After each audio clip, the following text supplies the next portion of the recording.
ইন্নাল্লাহা খাবীরুম বিমা তা'মালুন। ওয়া ক্বালা ফী শান হাবিবিহি ওয়া মাহবুবিহি ওয়া মা'শুকিহি মুখবিরাও ওয়া আমিরা ইন্নাল্লাহা ওয়া মালাইকাতাহু ইউসাল্লুনা আলান النبي يا أيها الذين آمنوا صلوا عليه وسلموا تسليما اللهم صل محبته مولانا محمد وعلى آله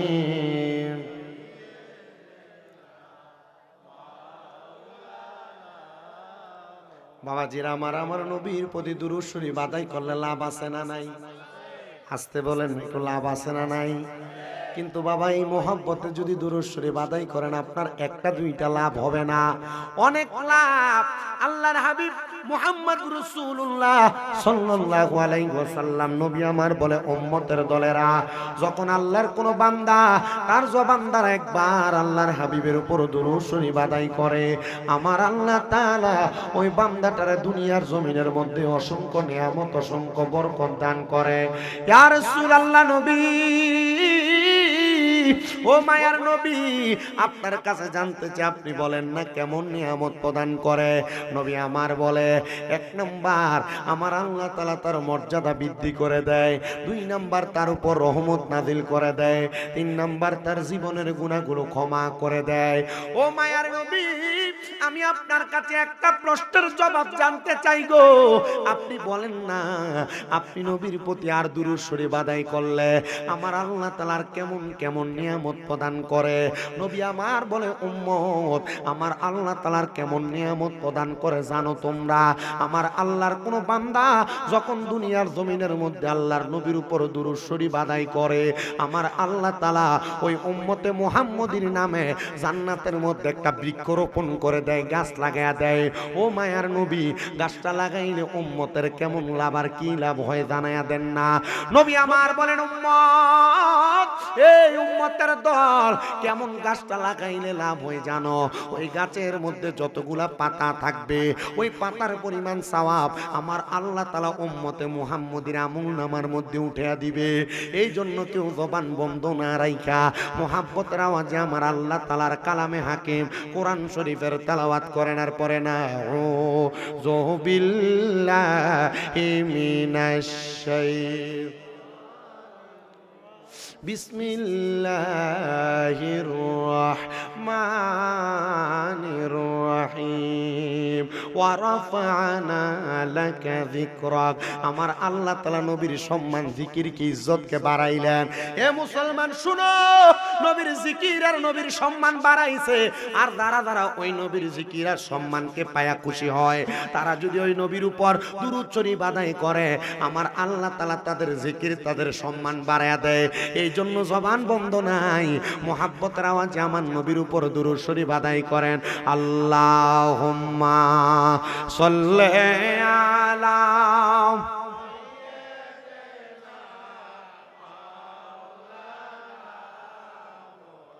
মুহাম্মাদ ওয়া আলা আলি সাইয়্যিদ মাইকলা ভাইটা কই নূর নবীজির ফসিনা মুবারক মেশকের চাইতে আরো সুগ্রাণ, সাহাবীরা আতর রূপে করতেন যাহা ব্যবহার। আল্লাহুম্মা সাল্লি মাওলানা محمد وعلى آله مولانا محمد لا إله الله لا إله الله لا إله لا حسبي ربي جل الله পড়েন মা ফি কলবি গায়রুল্লাহ নূর মুহাম্মদ স্পিকার একবারে সাদা করেন ও নূর মুহাম্মদ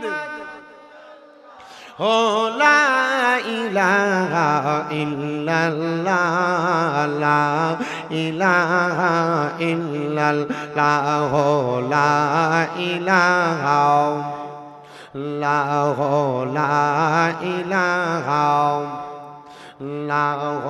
নামাজ রোজা চাইরনা কেহ মা বাবার খেদমত চাইরনা আমার নবীর দরুদ হইল না বলেন নবীর সব বন্ধ করে দিয়ে ডাইরেক্ট সাউন্ড দেন আমার নবীও তোমায় বলবে না লা ইলাহা লাহ লা ইলাহা লাহ অনেক দূরে মাদিনা আমরা কেমনে যাব জানি না টাটেরার মানুষ মদিনা যাইতে চাই কি চাই না কারা কারা যাইতে চাই ডান হাত তুলে আমার আল্লাহরা দেখায় একটু জবান খুলে একটা তাকবীর হবে নারে তাকবীর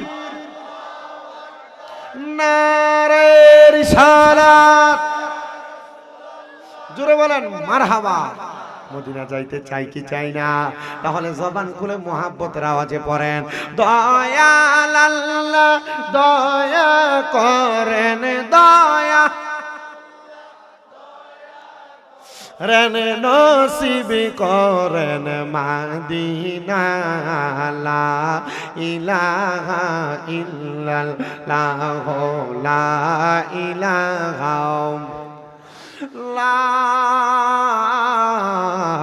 ইলাহা ইল্লাল্লাহ মুহাম্মাদুর রাসূলুল্লাহ সাল্লাল্লাহু আলাইহি ওয়াসাল্লাম একটা জবানও বন্ধ নাই মুহাব্বতের আওয়াজে চক্ষুটা বন্ধ করে দিয়ে নিজের কলবের মধ্যে ধাক্কা লাগায়া একটু আস্তে জাতের জিকিরে মশগুল হয়ে যাবেন যেন আপনার আল্লাহ আমার আল্লাহ তাআলা আপনার আমার জীবনের গুনাহগুলো maaf করে দেয় আদবের সাথে ধৈর্য ধারণ করে আল্লাহ আল্লাহ জিকির করেন আল্লাহ আল্লাহ আল্লাহ আল্লাহ আল্লাহ আল্লাহ আল্লাহ আল্লাহ পাগল মন একবার ভাবলি না রে তোর হইব রে মরণ মারহাবা আল্লাহ আল্লাহ পাগল মন একবার ভাবলি না রে তোর হইব রে মরণ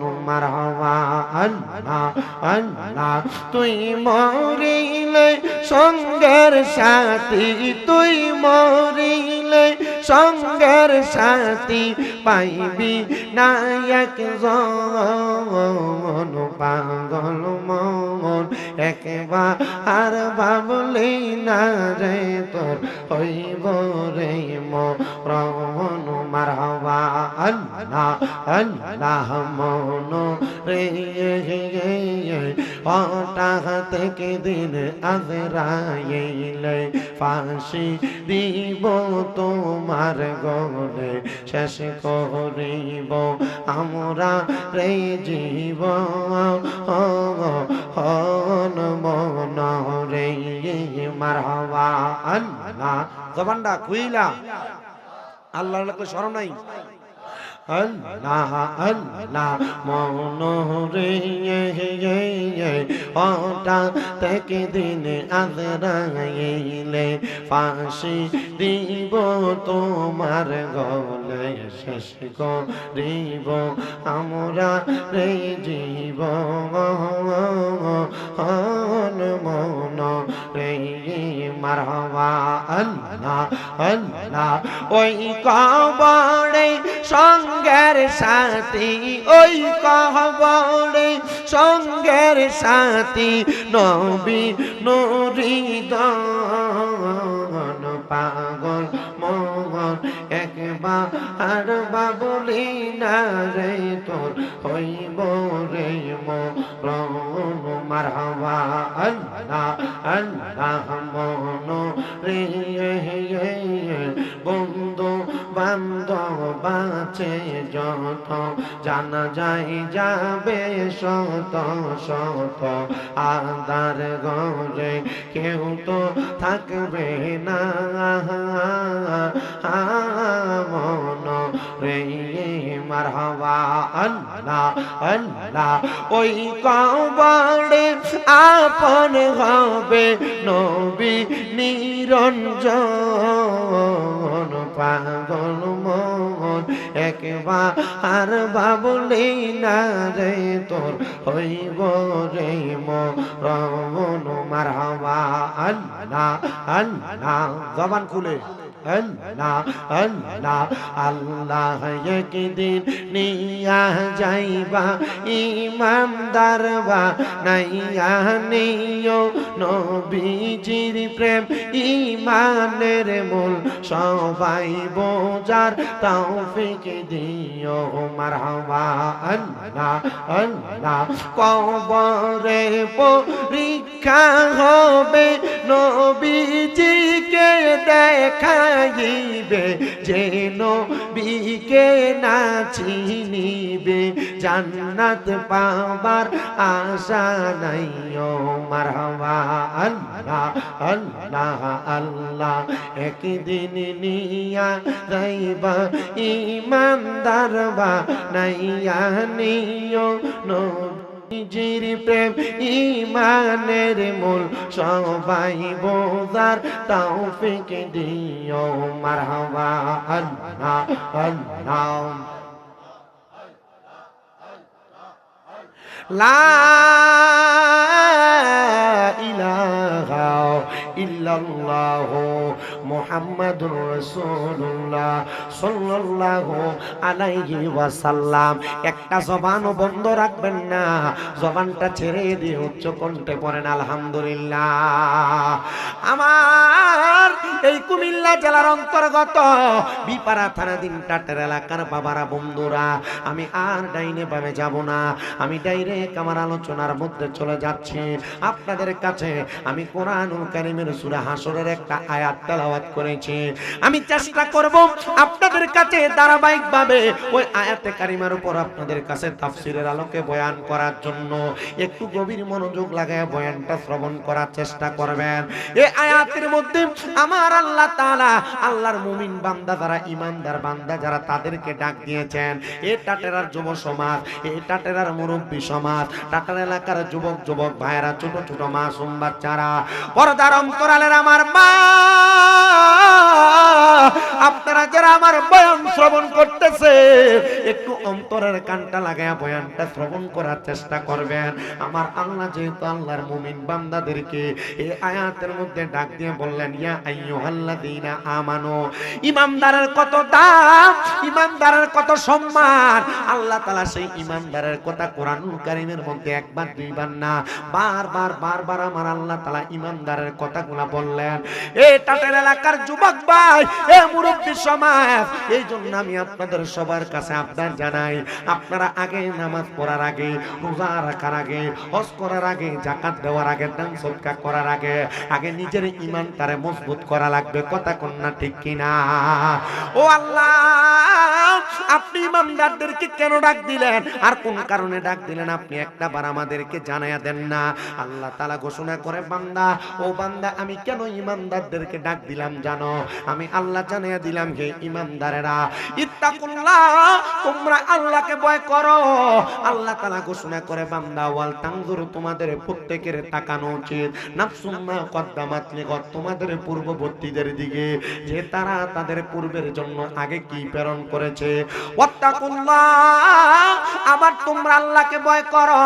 আল্লাহ তাআলা কেন আপনি বারবার আপনার ভয় করার কথা ঈমানদারকে বললেন? আল্লাহ কেন আপনি অন্য কাউকে বললেন না? আমার আল্লাহ কয় বান্দা আমি চাই না রে আমার কোন ঈমানদার বান্দা দুজকের আগুনে জ্বলুক। যে এত টাটেরা এই ঈদগাহ ময়দানের পাশে এত সুন্দর একটা গোরস্থান, এই দুনিয়ার মানুষ তোমরা শুনো, তোমাদের মা তোমাদের বাবা তোমাদের আত্মীয় স্বজন বংশের মানুষ কত মানুষ টাটেরা এলাকার গোরস্থানের মধ্যে শুয়ে আছে, তোমরা কেউ ওই গোরস্থানের গোরবাসীর খবর জানো না। আল্লাহ কয় বান্দা আমি চাই না রে আমার কোন ঈমানদার বান্দা দুজকের আগুনে জ্বলুক। এই জন্য আমি আল্লাহ এক আয়াতের মধ্যে দুইবার ঈমানদারদেরকে সাবধান করলাম আল্লাহকে ভয় করার জন্য। আল্লাহ কেন সাবধান করলেন?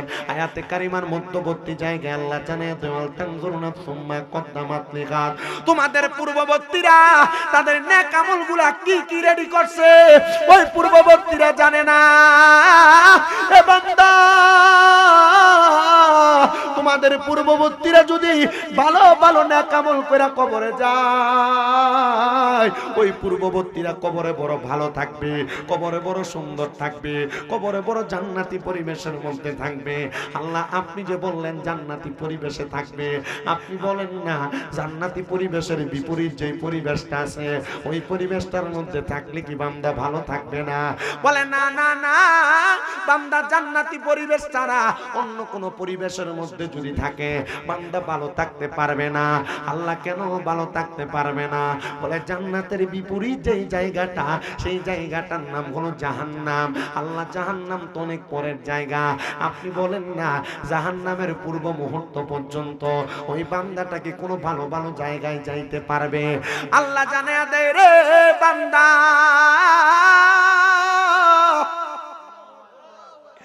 কবরের পরে ওই বান্দার সব চাইতে একটা মারাত্মক জায়গা, যে জায়গাটার নাম হলো হাসরের ময়দান। এ টাটের এলাকার যুবক, এ মুরব্বীরা শুনো, এ পর্দার অন্তরালের মা, তোমরা যারা বেপরদা বেহায়াপনার মধ্যে তোমাদের জীবন কাটিয়ে দাও তোমরা একটু শোনো। এ যুবক তোমরা যারা গান বাজনা সোশ্যাল মিডিয়ার মাধ্যমে তোমার নিজের জীবনকে শেষ করে দিচ্ছ, শোনো।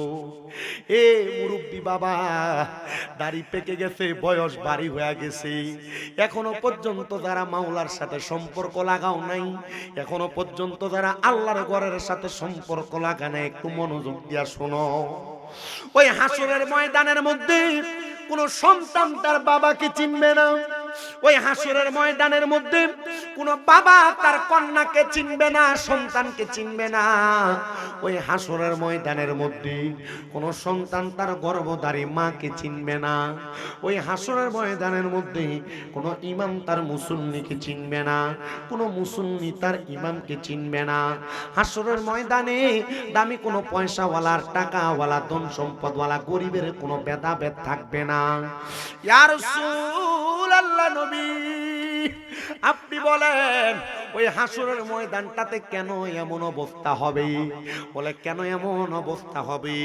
বান্দার দুনিয়ার খারাপ কর্ম এবং ভালো কর্ম, এই দুইটা কর্মের হিসাব দেওয়ার জায়গাটার নাম হলো হাসরের ময়দান। ওগো আল্লাহর নবী রাহমাতুল লিল আলামিন নবীজি, আপনি একবার বলেন না গো ওই হাসরের ময়দানের অবস্থাটা কেমন কেমন হবে? মা বলো, সন্তান বলো, বাবা বলো, কন্যা বলো, ভাই ব্রাদার বন্ধু বলো, কেউ কেউ কেউ কারোর চেহারার দিকে তাকাবে না, কারোর দেহের দিকে তাকাবে না। হাসরের ময়দানের মধ্যে মানুষ সবগুলা উলঙ্গ অবস্থায় উঠবে, উলঙ্গ অবস্থায়, শরীরে কোনো জামা কাপড় থাকবে না। আর আমরা শরীরে নতুন পোশাক, দামি কাপড় লাগায়া আমরা কত সুন্দর অহংকার করি। এ পর্দার অন্তরালের মা, তোমার পার্শ্ববর্তী কোনো মহিলা যদি নরমাল কোনো জামা কাপড় পরে তুমি তার ঘৃণা করো, অবহেলা করো। এ যুবক ভাই, এই পর্দার অন্তরালের মা একটু মনোযোগ লাগায় শোনো। তোমরা দামি পোশাক পরার কারণে এলাকার গরিব শ্রেণীর মানুষদেরকে যারা অবহেলা করো, আমি তোমাদের কাছে করো জোরে আবদার করি রে বাবা, ওই হাসরের ময়দানে ধনী বলো, গরিব বলো, কারো শরীরের মধ্যে কোনো জামা কাপড় থাকবে না। মানুষগুলো উলঙ্গ অবস্থায় থাকবে। সাহাবায়ে কেরাম কান্না করে ডাক দিয়ে বলে, ইয়া রাসূলুল্লাহ, ও মায়ার নবী, মা বাপ সন্তান সবাই উলঙ্গ অবস্থায় থাকবে? বলে হ্যাঁ। শুধু তাই নাই রে মানুষ, মানুষ যখন হাসরের ময়দানে থাকবে প্রত্যেকটা মানুষের মাথাগুলো উপরের দিকে উঠানো থাকবে, সূর্যের দিকে তাকিয়ে থাকবে।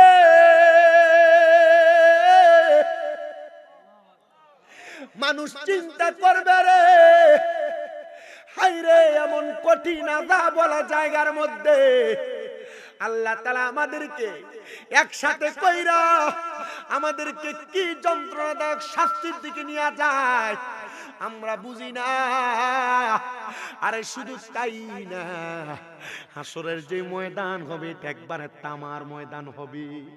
ওই তামার ময়দান, আগুনের মধ্যে তামা পুরাইলে, কয়লা পুরাইলে, কাঠ পুরাইলে ওই কয়লার রংটা যেমন লাল বর্ণের হয়ে যায়, হাসরের ময়দানটা এমন লাল বর্ণের হয়ে যাবে তামার ময়দান। মানুষ দাঁড়ায় থাকতে পারবে না, শুধু আসমানের দিকে তাকায়া তাকায়া, সূর্যের দিকে তাকায়া তাকায়া তারা তাদের জীবনের গুনার কথা স্মরণ করবে আর বলবে, মনি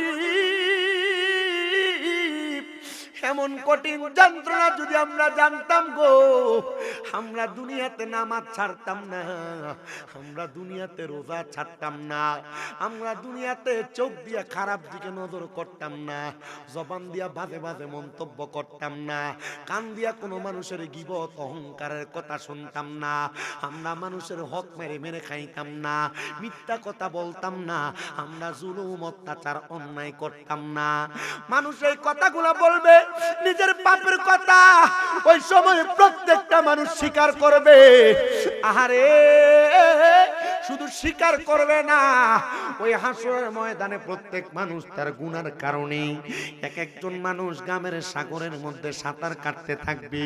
কোন মানুষের হাসরের ময়দানের মধ্যে গাম তাদের বুক পরিমাণ থাকবে।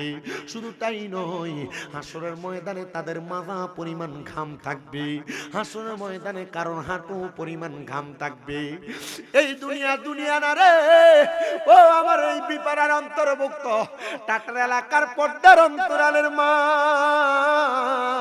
ও যুবক ভাই, ও আমার মুরব্বী বাবারা, সোশ্যাল মিডিয়ার মাধ্যমে দেখনেওয়ালা ভাই বাবারা, মা বোনেরা, ওই হাসরের ময়দানের মধ্যে মানুষ যখন এমন হাহাকার করবে, এমন টাইমে আমার আল্লাহ তাআলা হাসরের ময়দানের একটা সাইড থেকে আগুনের কুণ্ডলি আর আগুনের লালা ছেড়ে দিবে।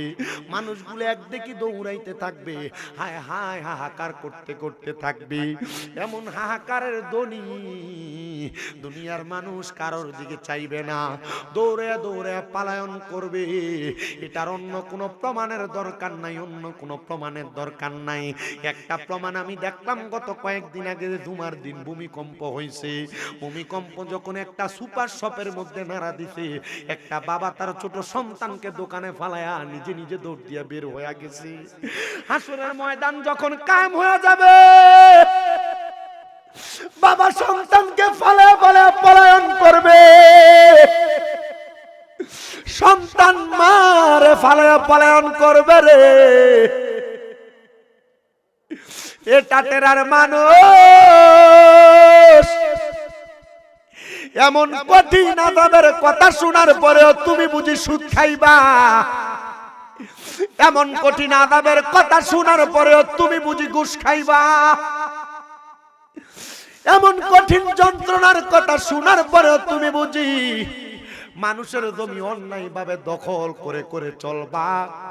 না না না, এই জিন্দেগি এমন জিন্দেগি না, এই জিন্দেগি তোমার কাটানোর পরে পরকালের জিন্দেগি বড় কঠিন। টাটার এলাকার কত মানুষ দুনিয়ার মধ্যে চলাফেরা করে, মসজিদে আযান হয় তারা মসজিদে যায় না। করোনা ভাইরাসের সময় দেখা গেছে মানুষ ভাইরাস থেকে বাঁচার জন্য দলে দলে তারা মসজিদে দৌড়াইয়া দৌড়াইয়া প্রবেশ করছে, কিন্তু তারা জানে না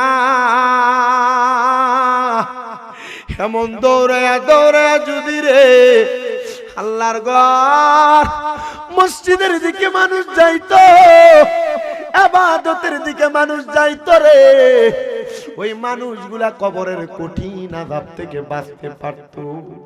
হায় রে টাটেরার মানুষ, আমার মুসলমান ইমানদারের দল একটু শোনো, এবার শুনো রে, অন্তরের কান লাগা শুনো।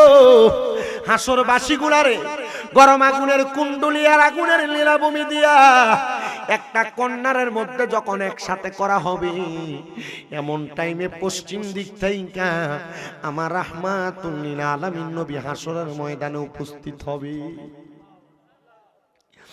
আমরা নবীর উম্মত দাবি করি, আমরা নবীর দুরূদ শরীফ আদায় করি, নবী নবী নবী নবী বলে আমরা দুরূদ আদায় করি, নবীর প্রেমের গান গাই, আমরা নবীর প্রেমের শান গাই।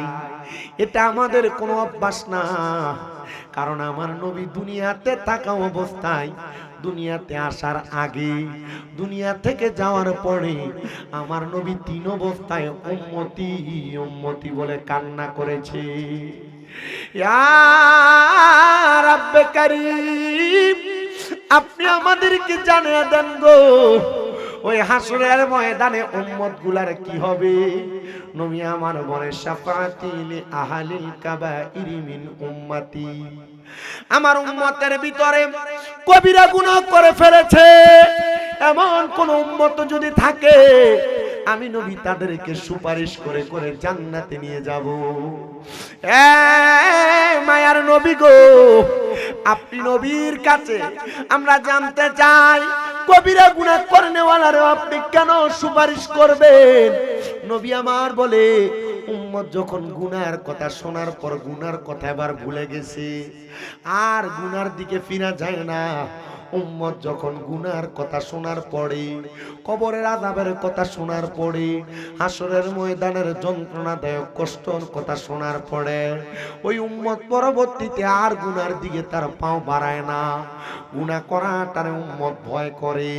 ওই উম্মতরে আমি নবী সুপারিশ করব, জীবনে পূর্বে যত গুনাহ থাক না কেন, ওই গুনাহ করাটারে এমন ভাবে ভয় করে, একটা আগুনের কুণ্ডলে জ্বালায়া ওই আগুনের মধ্যে পইরা যাওয়াটারে উম্মত যত ভয় করে, উম্মত একটা গুনাহ করারে যদি এমন ভয় করে, তাহলে ওই উম্মতে মুহাম্মদীর জন্য আমি নবী সুপারিশ করে করে তাদেরকে জান্নাতে নিয়ে যাব। আল্লাহর হাবিবের এই কথা শুইনা হযরত ওমর ইবনে খাত্তাব রাদিয়াল্লাহু তাআলা আনহু চোখ মুবারকের পানিগুলো ছেড়ে দিয়ে কান্দে। ও মায়ার নবী, যেই সময় আপনি নবী, আপনি বলতেছেন কবরের মধ্যে হাসরের ময়দানে মানুষ দৌড়াদৌড়ি করবে, আপনি তখন কোথায় থাকবেন? নবী আমার বলে আমি হাসরের ময়দানে একবার মিজানের কাছে, একবার ফুলসিরাতের কাছে, একবার মিজানের কাছে, একবার ফুলসিরাতের কাছে, একবার হাউজের কাউসারের কাছে আমি নবী শুধু দৌড়াদৌড়ি করব। নবী কেন? নবী আমার কই উম্মত, আমি নবীর কোন উম্মত কোন জায়গায় বিপদে পড়ে গেছে রে? আমি নবী আমার উম্মতকে উদ্ধার করার জন্য আমি নবী দৌড়াইব। কিন্তু জানেন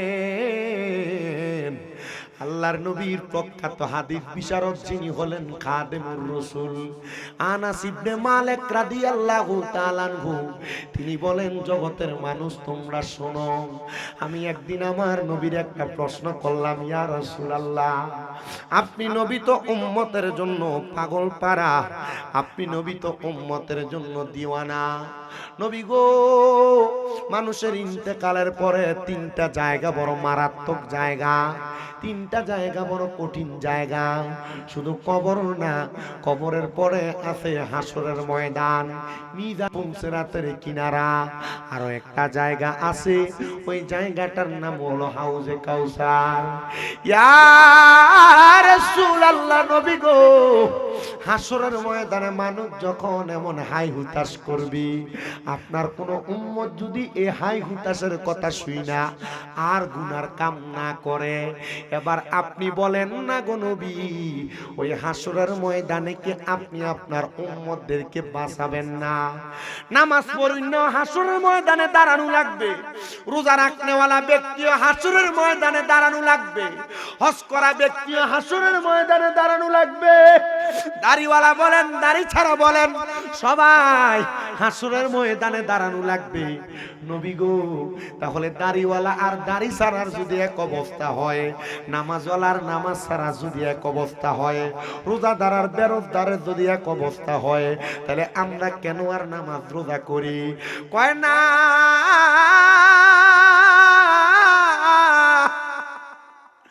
হাসুরবাসীরা যখন একটা কন্যার মুক্ত করা হবে, আমি নবী পশ্চিম দিক থেকে দৌড়ে আইসা আমি নবী আল্লাহ তাআলার আদেশ মোতাবেক আমার আল্লাহ তাআলা আমি নবীকে একটা স্থান দান করবে, মাকাম দান করবে, যেই মাকামটার নাম হলো লেওয়ায়ে হামদ। লেওয়ায়ে হামদটা হলো একটা পতাকার মতো, লেওয়ায়ে হামদটা হলো একটা ছায়ার মতো, লেওয়ায়ে হামদটা হলো একটা ছায়া দানকারী একটা প্লাবনের মতো। কেন নবী আমার বলে ওই লেওয়ায়ে হামদার পতাকার নিচে আমি নবী দাঁড়াইবো।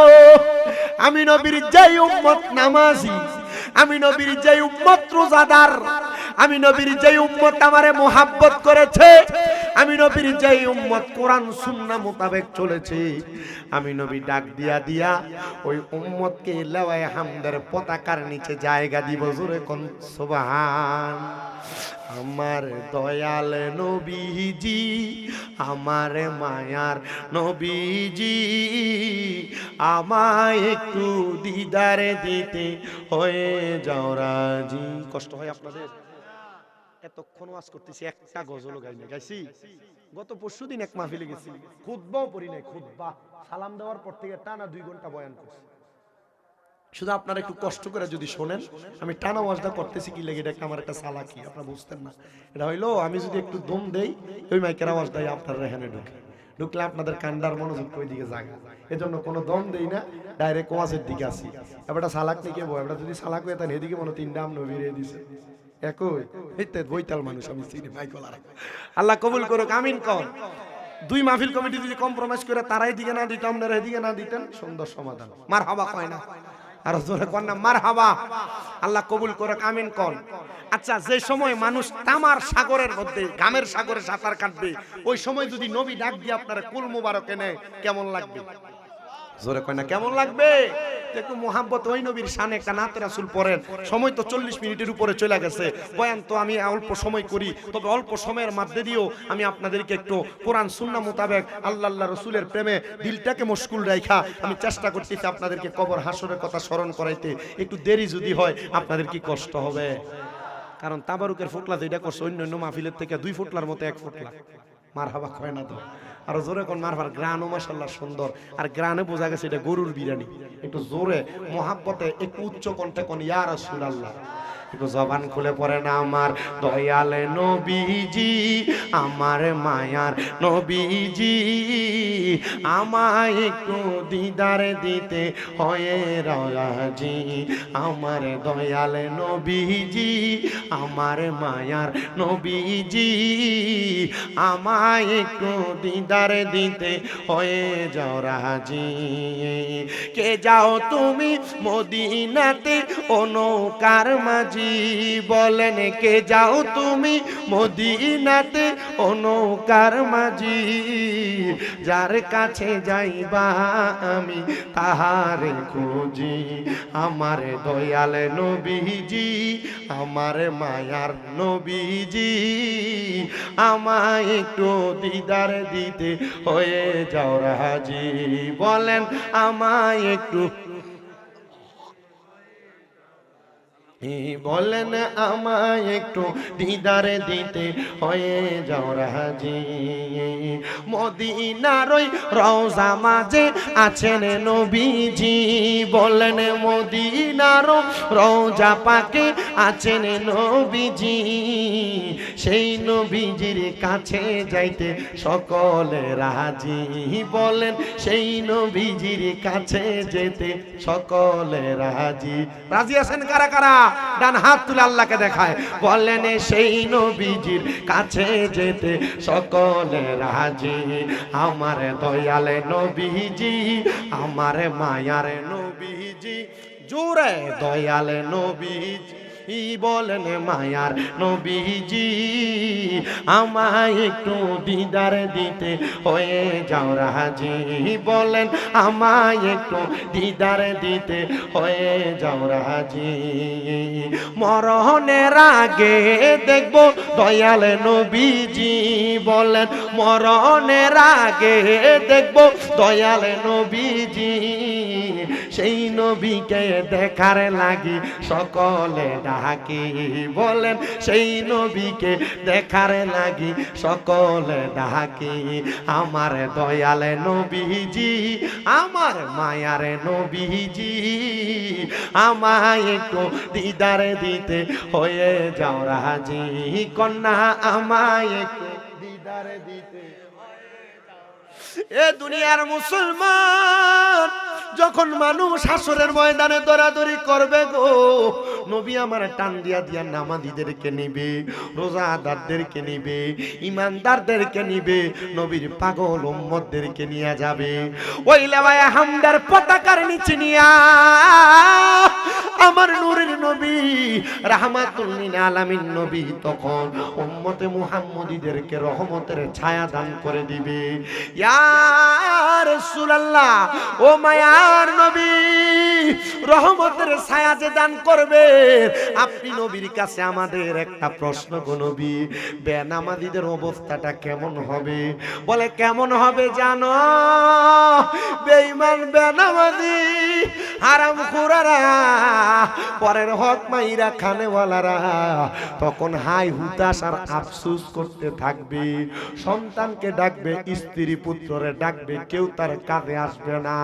এবার আপনারা বলেন হাসরের ময়দানে কষ্ট পাবে এমন হারামখোর, সুদখোর, ঘুষখোর বর্তমান বাংলাদেশে আছে না? না, আমাদের সমাজের মানুষ এই সুদখোর গুলারে ধরে নিয়ে মসজিদের সভাপতি বানায়, এই সুদখোর ঘুষখোর গুলারে ধরে নিয়ে মসজিদের সেক্রেটারি বানায়, এলাকার সর্দার মাতাব্বরির দায়িত্ব এই সুদখোর ঘুষখোর গুলারে দেয়। কথা কন্যা ঠিক কিনা? দেখবেন টাটেরা বাজারের চা দোকানে বইয়া বইয়া লম্বা লম্বা কথা বলে, খায় সুদের টাকা, খায় ঘুষের টাকা, খায় হারাম টাকা, বাই বাতিদার জমি দখল কইরা কইরা খায়া নিজের পেটটারে বড় বানায় বানায়া সমাজের মধ্যে উচিত কথা কইতে যায়। আহারে আমার মনে বড় কষ্ট রে, এই সুদখোর গুলার কি একটু শরম লাগে না, লজ্জা লাগে না? সুদখোর ঘুষখোর গুলা এই যে হারাম টাকা খায়া, পরের হক মাইরা মাইরা খায়া দোকানে বয়া বয়া লম্বা লম্বা কথা কয়, আল্লাহ তারা কি তাদের ভিতরে একটু হায়া লজ্জা দেয় নাই? বলে দিছে দিছে। ল্যাংটা মানুষকে কেউ যদি বারবার কয় তোর শরম নাই, ল্যাংটা মানুষ এই শরমের কথা বুঝবো কেমনে? কারণ সে তো ল্যাংটাই থাকে। হারাম যেই খায়, সুদ যে খায়, এর শরম থাকবো কেমনে? সুদ ঘুষ খাইতে খাইতে তার শরম চলে গেছে, লজ্জা চলে গেছে, হায়া চলে গেছে। মানুষের জমি দখল করতে করতে লজ্জা শরম চলে গেছে। এবার আপনারা বলেন এদের কঠিন শাস্তি আল্লাহ কবরে দিবে, আপনারাও খুশি না বেজা? নবী আমার আমরা সমস্যা আছে, আপনারা কইলে আমি তাড়াতাড়ি শেষ করে দেন। এক জায়গার ভিতরে সুদের ওয়াজ করতে লাগাতে গত বছর মুরাদনগরে করার পরে 5-7 জন এক লগে উঠতে গেছে, ভাল লাগতেছে, 5-7 জন এক লগে উঠতে গেছে গা। তো পরে কালেকশন করার সময় তারা আমরা কই জানো ওনার না একটু কথা না, 5-7 জন একসাথে উঠে গেছে। পরে আমি কালেকশন করার সময় টেহা কালেকশন হয়েছে কম। আমি কইলাম কি তো আপনার এলাকার ভিতরে মানুষ খুব বকিল, টেহা দেয় না কালেকশন করলে। কহুজু যে তারা কালেকশন দিত এতারা তো উঠতে গেছে গা, পিচ্ছে একটা উঠতে গেছে, যেটি উঠতে গেছে এটি সুদখোর, হুজুর সুদের ওয়াজ করতে যে লাগে উঠতে গেছে গা। আপনারা কোন এমন সুদকুর সমাজে আছে না নাই? আমাদের বোঝা যায় এখানে দুই একজন আছে। জোরে কোন সুদকুর সমাজে আছে না নাই? ঘুষখোর সমাজে আছে না নাই? হারামখোর সমাজে আছে না নাই? পরের হক মাইরা মাইরা খাই এখন মোটামি দেখাই এমন লোক আছে না নাই? মুসলমান শোনো, হাই হুতাশ করবে যে পরের হক মাইরা সুদের টাকা ঘুষের টাকা দিয়া নিজের সন্তানকে দামি কলেজ স্কুলে পড়াও, ওই সন্তান তখন বাবারে চিনবে না। যেই বউরে দামি কাপড় পরাইবার লাগে হারাম খাও, ওই স্ত্রী তোমারে চিনবে না। আমি তোমারে চিনি না বইলা তোমারে আদ্রি তোমারে জানি না বইলা দূরে সরাইয়া দিবে। রাহমাতুল লিল আলামিন নবী কয়, আমি নবীর তরিকা, আমি নবীর পথ, আমি নবীর মত, আমি নবীর সুন্নাত, আমি নবীর উপর নাজিল হওয়া আল্লাহ তাআলার কোরআন মোতাবেক যদি আমার কোন উম্মত তার জীবন তারে সাজায়, কবরে যাওয়ার পর আমি নবী তাদেরকে ডাক দিয়া দিয়া লাওয়ায়ে হামদের পতাকার নিচে নিয়ে আসব। রাহমাতুল লিল আলামিন নবী লাওয়ায়ে হামদের পতাকার নিচে যখন নিয়ে আসবেন, উম্মতে মুহাম্মদী তখন বেঁচে যাবে। এখন আপনার মনে প্রশ্ন, হুজুর আমার গত জীবনে আমি অনেক গুনাহ করেছি, আজকে টাটেরার মাহফিলে বসে আমি তওবা করতেছি, আমি আর গুনাহ করব না, আমি আর অন্যায় করব না, আমার তওবার কারণে আমার আল্লাহ তাআলা কে আমারে maaf করবে। এ পর্দার অন্তরালের মা, কাজের অজুহাত দেখায়া তারা নামাজ ছেড়ে দাও, স্বামীর সঙ্গে অসৎ আচরণ করো, বাজে ব্যবহার করো, মা গো বেপর্দা ব্রাহ্মণপাড়া বাজারে বুড়িচঙ্গের বাজারে যায়া বিভিন্ন রেস্টুরেন্টে যায় স্বামীর অনুমতি ছাড়া ঘুরে ঘুরে বেড়াও। এ যুবক ভাই, স্ত্রী ঘরে থাকার পরেও তোমরা যারা পরনারীর দিকে নজর দিয়ে রাখো, এ মুরব্বী বাবারা বয়স ভারী হয়ে গেছে, এখনো যারা যারা বেনামাজি রয়ে গেছেন, এখনো যারা যারা খোদার সাথে সম্পর্ক লাগাইতে পারেন নাই, আমি আপনাদের উদ্দেশ্যে বলতেছি, আজকে যদি আপনারা তওবা করেন, হে আল্লাহ আমি আমার জীবনের সগীরা কবিরা জাহিরি বাতিনি প্রকাশ্যে শিরকি বেদাতি যত গুনাহ করেছি আল্লাহ আপনি আমারে maaf করে দেন।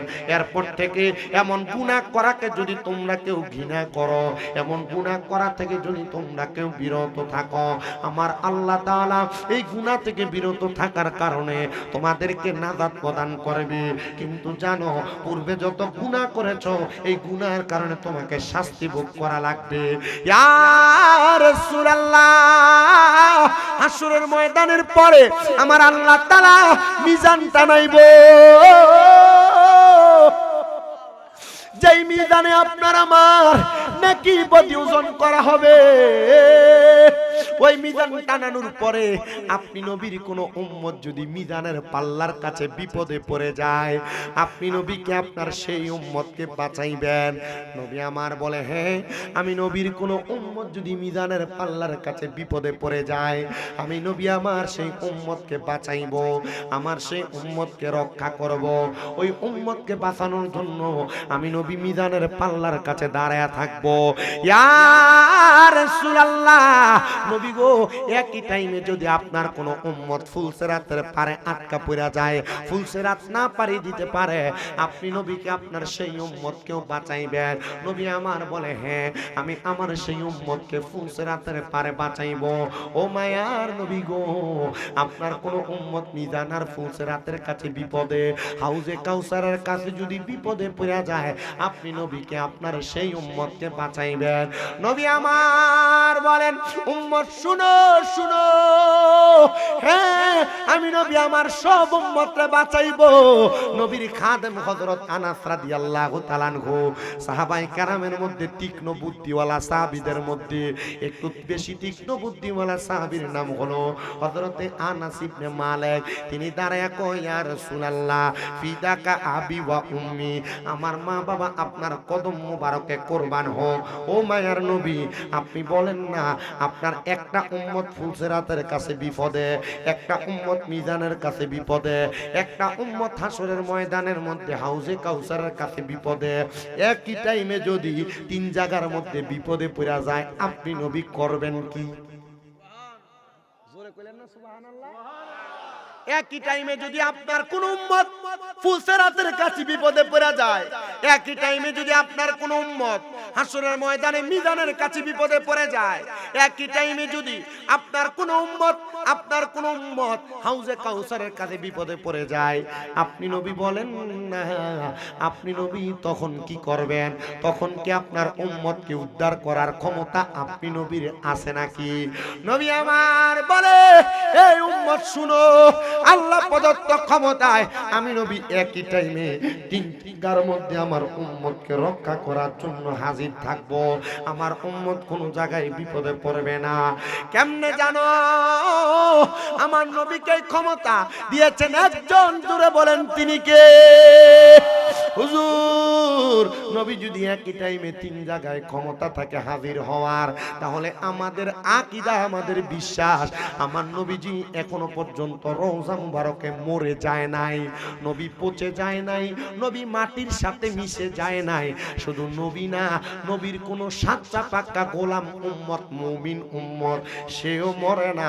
আল্লাহ কোরআনুল কারীমে 2 পারার মধ্যে বলেন, ওয়ালা তাকুলু লিমান ইউকতালু ফি সাবিলিল্লাহি আমওয়াত বাল আহইয়াউ ওয়ালাকিন লা তাশউরুন। আর জবান খুলে বলেন আল্লাহু আকবার। আল্লাহ জানিয়ে দে, যারা আমি আল্লাহর রাস্তায় চলে আসছে তোমরা তাদেরকে মৃত বলে ধারণা করো না, বাল আহইয়াগুন, তারা জিন্দা, ওয়ালাকিন লা তাশউরুন, এদেরকে যারা মরা বলে তারা নির্ভুল, তারা বোকা, তারা বোঝে না। আরে শুধু নবী না, নবী না, নবীর কোন ইমানদার বান্দা উম্মত মরে না, এরা জিন্দা আমরা দেখি না, এরা জিন্দা আমরা বুঝি না, এরা জিন্দা আমরা অনুধাবন করতে পারি না। এ নবী, আপনি যে জিন্দা এটার তো একটা প্রমাণ লাগবে।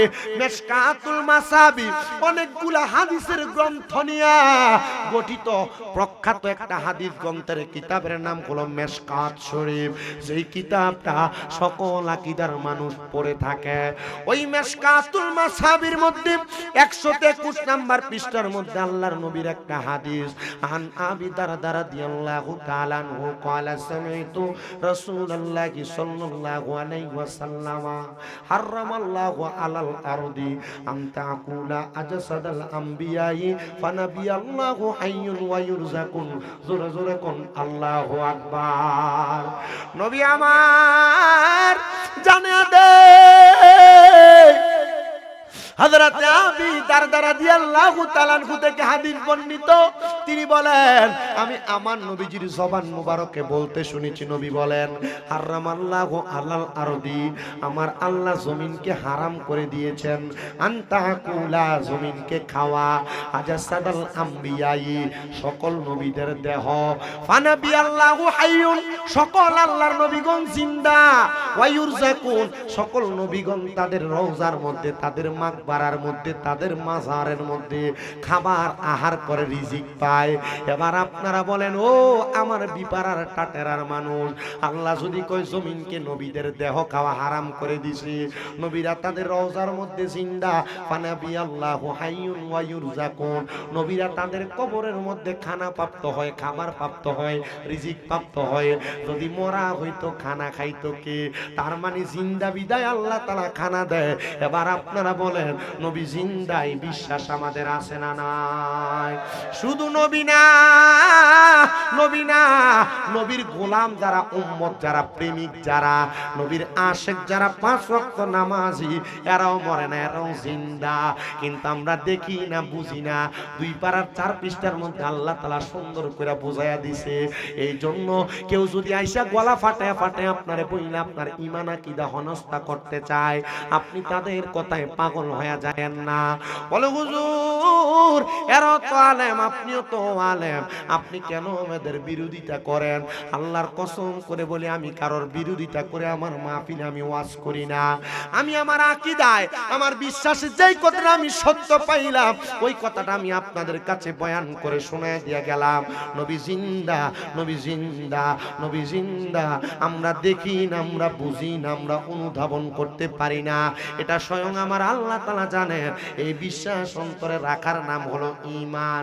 এবার আপনার মনে প্রশ্ন, নবী যদি একই টাইমে 3 জায়গায় যায় তাহলে হুজুর বলেন না, ওই নবী যদি জিন্দা হয়ে 3 জায়গায় যায় এই ক্ষমতা নবীরে দিল কে? আপনারা বলেন শুধু আল্লাহ তাআলা এই ক্ষমতা না, নবীজি দুনিয়াতে যত কর্ম করেছেন সকল কর্মের ক্ষমতা দিবেন আল্লাহ, আমাদেরকেও দিলেন আল্লাহ। নবীজি রওজা মাকবারার মধ্যে যায়া নবীর উম্মতদেরকে তরানোর জন্য নবী উম্মতের মাকবারায় কবরের মধ্যে যায়। হুজুর কেমনে বুঝবো? এটা বোঝার উপায় হইল আপনার এলাকার কোনো মানুষ যখন মারা যায়, মারা যাওয়ার সময় একটা দোয়া পড়তে পড়তে লাশটারে কবরে নামায়, বিসমিল্লাহি ওয়া আলা মিল্লাতি রাসূলিল্লাহ। জবান বন্ধ নাই, জোরে জোরে পড়েন বিসমিল্লাহি ওয়া আলা মিল্লাতি রাসূলিল্লাহ, বিসমিল্লাহি ওয়া আলা মিল্লাতি রাসূলিল্লাহ। এই কথা বলে বলে দোয়া পড়ে পড়ে যখন লাশটা কবরে নামান, আপনি তো জানেন নবীজি রওজা মুবারকে নাই, কবরের মধ্যে নাই, তাহলে কেন নবীর মিল্লাতে দেন, নবীর কাছে দেন? বলে হুজুর না না না, নবীর উম্মতকে এই কারণে নবীর মিল্লাতে দেই কারণ আমাদের বিশ্বাস আমার নবী রাহমাতুল লিল আলামিন নবীর ওই উম্মত যদিও গুনাহগার হয়, আমার নবীজি নবীর উম্মতরে নবীর কুল মুবারকের মধ্যে নিবে। বিশ্বাস আছে? অন্তরে বিশ্বাস আছে? এই বিশ্বাস থাকলে নবীর কোলে থাকতে পারবে। তবে গুনাহকে গুনাহ জানার পর আপনাকে তওবা করতে হবে, গুনাহকে গুনাহ জানার পরে আপনি গুনার থেকে ফিরে আসতে হবে, গুনাহকে গুনাহ জানার পরে আপনি গুনার কাছ থেকে দূরে থাকতে হবে, হারামকে হারাম জানার পর হারাম খাওয়া ছাড়তে হবে। এখন আপনি জানেন সুদ খাওয়া হারাম, জানেন ঘুষ খাওয়া হারাম, জানেন নামাজ ছেড়ে দিলে বেনামাজির চেহারা কুত্তো দেখতে চায় না, আপনি নামাজ ছাড়েন তো ছাড়েন, আবার কত সুন্দর আফসোস করে কোন আল্লাহ তারে দেয় আমারে দেয় না, আল্লাহ আমার ছোট ভাইরে এত কোটি টাকা দিছে, লাখ টাকা দিছে, আমারে দেয় নাই। আরে দিবে কিভাবে? তুমি আল্লাহকে রাজি কইরা ঘর থেকে বের হতে পারো নাই, যদি পারতা আল্লাহ তাআলা তোমার সম্পদ আর নবীর দিদার দান করে দুনিয়া তো ধনী বানাইতো, আখিরাত তো ধনী বানাইতো। জোরে কোন সুবহানাল্লাহ। তাহলে আমরা যদি আমাদেরকে ধনী বানাইতে চাই, আল্লাহর কাছে আমাদেরকে যদি এমন ভাবে প্রেজেন্ট করি যে আল্লাহ আমরা আপনার হয়ে আপনার সামনে প্রেজেন্ট হয়ে গেছি, সামনে দাঁড়ায় গেছে আল্লাহ, এবার আপনি আমাদেরকে চিনে নেন। কবরে যাওয়ার পর 3 প্রশ্ন। কয় প্রশ্ন? আমার হুজুর যে আপনি এনে বইয়া রয়েছেন আমার কাছে কিন্তু কষ্ট লাগতেছে। এখন কি করতাম, মাহফিলের পরিবেশের কারণে আপনারা আমাদের ওস্তাদের মতো আপনারা নিচে বইয়া থাকলে আমার কইলজাটা যে লাগে, কিছু করার নাই, কি কইতাম কোন। তবু আমার কাছে খুব কষ্ট, জানেন আমার অনেক ওস্তাদুল আসাদ, এই যে ওনাদেরকে দেখেন, ওনারা আমার ওস্তাদের মতো, ওনাদের দোয়ার বরকত আমি ওয়াজ করি। আমি দাখিল পরীক্ষা মানে এসএসসি দেওয়ার পর থেকে আজকে 9 বছর ওয়াজ করি। আমার প্রত্যেক দিন মাহফিল, প্রত্যেক দিন মাহফিল, প্রত্যেক দিন মাহফিল। আমি তবু ওয়াজ মাহফিলগুলো কেন করি জানেন? কামেল পরীক্ষা দিব এবার, মানে ফাইনাল মাস্টার ফাইনাল পরীক্ষা দিব, কিন্তু আমি এটা নিয়ে কোনো চিন্তা করি না। কি চিন্তা করি না জানেন? ওনাদের মতো ওস্তাদুল আসাতেজা যারা আছে ওনারা আমার জন্য দোয়া করে, ওনারা আমার জন্য বেশি দোয়া করে। ওনাদের দোয়ার কারণে আমি বক্তা, আমি আলেম দিয়া বক্তা না, আমি আলেম দিয়া বক্তা না। আমি জানি আমার ওয়াজে আমার উস্তাদরা আমার দাওয়াত দিয়ে না, আমার উস্তাদরা দাওয়াত দিয়ে নি। আমার মনে আছে আমার এক উস্তাদ আমার দাওয়াত দিয়ে নি, আমার সাবজেক্ট দিছে তুমি ওয়াজ করো তোমার মতো কইরা, কোনো সাবজেক্ট নাই। আমি ওয়াজ টান দিয়ে একদিকে গেছি, এখন দি হুজুর যে লগে বসা আমার মুহে দিয়ে আর ওয়াজ আইয়ে না। মারহাবা কয় না দো, এটা বালা লক্ষণ। আমি হুজুরের সাসারে বাম দিক দিয়ে কানে কানে কইলাম একটু হুজুর রে স্টেজ থেকে নামাই একটু বাইরে থেকে ঘুরে আনেন, আমি ওয়াজটা করি। কারণ উনি আমারে পড়ায়, আমি ওয়াজ করলে কোন সময় জানি কয় কিতা ওয়াজ করে দেখে লাইছি তো বুঝা লাইছি তো আমার মনে একটা টেনশন থাকবো, একটু লয়া যান। পরে কইছে বাতিজা তুমি একটু আমার লগে আইও। হুজুর একটু পিছনে যায় বসে, এবার দেখি যে হুজুরের জন ডাইন দিকে দেখি না, ওয়াজটা আমার লাগছে সুন্দর কইরা। এখন ওয়াজটা চলে গেছে, আমার এক লোক ওটার সময় কইছে হুজুর আপনি একটা স্বামী স্ত্রীর মহব্বতের ওয়াজ করছিলেন, এই ওয়াজটা খুব সুন্দর চলতাছে, ওদের এই ওয়াজটা কইরে নিয়ে এলাকার বেরিয়ে আমরা কথা হনে না, তার মানে বোঝা যায় এবার বই এবার কথা হনে না। তো বুঝা আমি ওয়াজটা ওই দিকে নিয়ে গেছি। এখন ওয়াজের স্টেজ থেকে নামার পরে পরের দিন ক্লাসে যাও না, হুজুর আমার কইয়া এই ওয়াজ তুই কই পাইছো, তুই যে ওয়াজ করছ তো শরম লাগছে না? আমি কইলাম হুজুর সবাই যদি শরমায় তো ওয়াজ করবো কি, সবাই যদি শর্মায় ওয়াজ করবো কে? হুজুর এই কথা কোনে কোন না, ঠিক আছে আমার মা তোর ওয়াজটা পছন্দ করছে, আগামী বছরও তোরে কইছে যাইতে। আচ্ছা কোন কেমনে যাইতাম? এখন হুজুরে আমার কাছে এই বছর ডেট চাইছে 5টা, একটাও নাই। আমি হুজুরকে ডেট দিতে পারিনি। আমার কাছে খুব কষ্ট লাগছে। আমি হুজুরে কইছি, হুজুর আপনি আমারে মাফ করে দিয়েন, ইয়া একটু হাদিয়া দিই। কত তুমি আমার ঘুষ দাও না? আমি হুজুর ঘুষ না দাও, আমি যে মাহফিলে যাইতে পারছি না, আপনার মনে একটা কষ্ট না, একটা হাদিয়া দেই। না হাদিয়া দেওয়ার দরকার নাই, আমার আম্মা আইলে তুই এটা লইয়া যাইতে, আমার আম্মারে চাই আইস, অসুবিধা নাই। তবে আমি এতটুকু আপনাদেরকে বলতে পারি, আপনারা কোন তো এই যে 1 ঘন্টার উপরে আমি বয়ান করতেছি, আমি কি কোনো ফাউল কথা মারছি? কত উল্টাপাল্টা কথা মারছি? কেন মাতি না জানেন? কারণ সোশ্যাল মিডিয়া এরা ভিডিও করে নেয়, সব ঠিক 1.5 ঘন্টার ভিডিও ছাড়ে, সব ঠিক 1 ঘন্টার ভিডিও ছাড়ে, সব ঠিক 4-5 জন বইয়া থাকে। আমরা ওয়াজে শামীম রেজা এই কথাটা টুলটা কইছিল, এটা কাইটে একটু ছাইরা দেব। আমার জীবনের মার্ডারটা হইছিল ব্রাহ্মণপাড়া থেকে। আমার জীবনে যে মার্ডারটা, এই মার্ডারটা হইছিল ব্রাহ্মণপাড়া থেকে। এই কিতানা এলাকার নাম দীর্ঘভূমি না? দীর্ঘভূমির এক মাহফিলে ওয়াজ আইছিল, এই ওয়াজে কাইটে আমার জীবনে যে ফসাইছে। আমি এটা নিয়ে চিন্তা করি নাই, আমি আল্লাহর কাছে কাইন্দা দোয়া করছিলাম, আল্লাহ এটার কারণে আমারে মানুষ বেয়াজ্জতি করাইতেছে, যে করছে তুমি দেখে নিও তারে। আল্লাহর কাছে এতটুকু কইছি। এজন্য ওয়াজ করতে খুব সাবধান হয়ে যায়, একটু কথা বলতে খুব সাবধান হয়ে যায়। তো ওয়াজ মাহফিল তো ইউটিউবার কোন আর এরা কোন, হ্যাঁ তো ভিডিও করে নিয়ে হেডটার হেড চ্যানেলে সুন্দর করে ছাড়বে, আরেক জাত আছে এর থেকে নিয়ে এটার কাটিং করে সুন্দর করে ছাড়বে। বড় বিপদে, বড় টেনশনে, বড় মুসিবত। তবে আমি আমার এই বিপদ মুসিবত টেনশন মনে করি। ওই কোনে না আইছিলাম মাহফিলটাতে, সাহেবাবাদের মাহফিলে না, ওইখানে যখন আসছিলাম, কেন মনে জামাই বড় মোহাম্মতের একটু ওয়াজ করছিলাম, ঠিক না? এই ওয়াজ দ্বারা কাটতে নিয়ে টিকটকে ছাড়ছে। এখন এই টিকটকে সাইডে এই ওয়াজ দিয়ে বেরিয়েছে টিকটক করে। মানে আমি কইছি জামাইরা যদি তাদের স্ত্রীর গায়ে হাত তোলে আল্লাহ বেরাজ হয়, জামাইরা যদি তাদের বউরে গালি দেয়, এই গালি যে নবীজির স্ত্রীর উপরে পড়ে, এই গালি যে নবীজির উপরে পড়ে। আল্লাহর নবী বলছে, হে পুরুষেরা তোমরা তোমাদের স্ত্রীদেরকে মা বাবার নাম তুলে গালি দিও না, আমি নবী মহিলাদের বাবা। হে পুরুষরা তোমরা তোমাদের স্ত্রীদের গালের ভিতরে আঘাত করো না, কারণ আমি নবীজি রাহমাতুল্লিল আলামিন নবী, এদেরকে আল্লাহর পক্ষ থেকে তোমাদের কাছে মেহমান বানিয়ে পাঠাইছি। হে পুরুষেরা তোমরা তোমাদের স্ত্রীদেরকে মেহমানের মতো আদর যত্ন করো। এখন বেরিয়েছে এটা দিয়ে টিকটক করে। বিপদ না আমার একটা ওয়াজ তো বালা, কিন্তু এমন একটা বিপদে হুজুরও টিকটক। এখন মার্কেটে যায় রাস্তাত ঘুরি, কই যে হুজুর আপনার আমি কিন্তু টিকটকে দেখছি। আমি কই টিকটকে দেখছি যে বালাটা দেখছে, এটা কয় না টিকটকে দেখছি। ধমকা কি একটা জামানা তাই পড়ছি।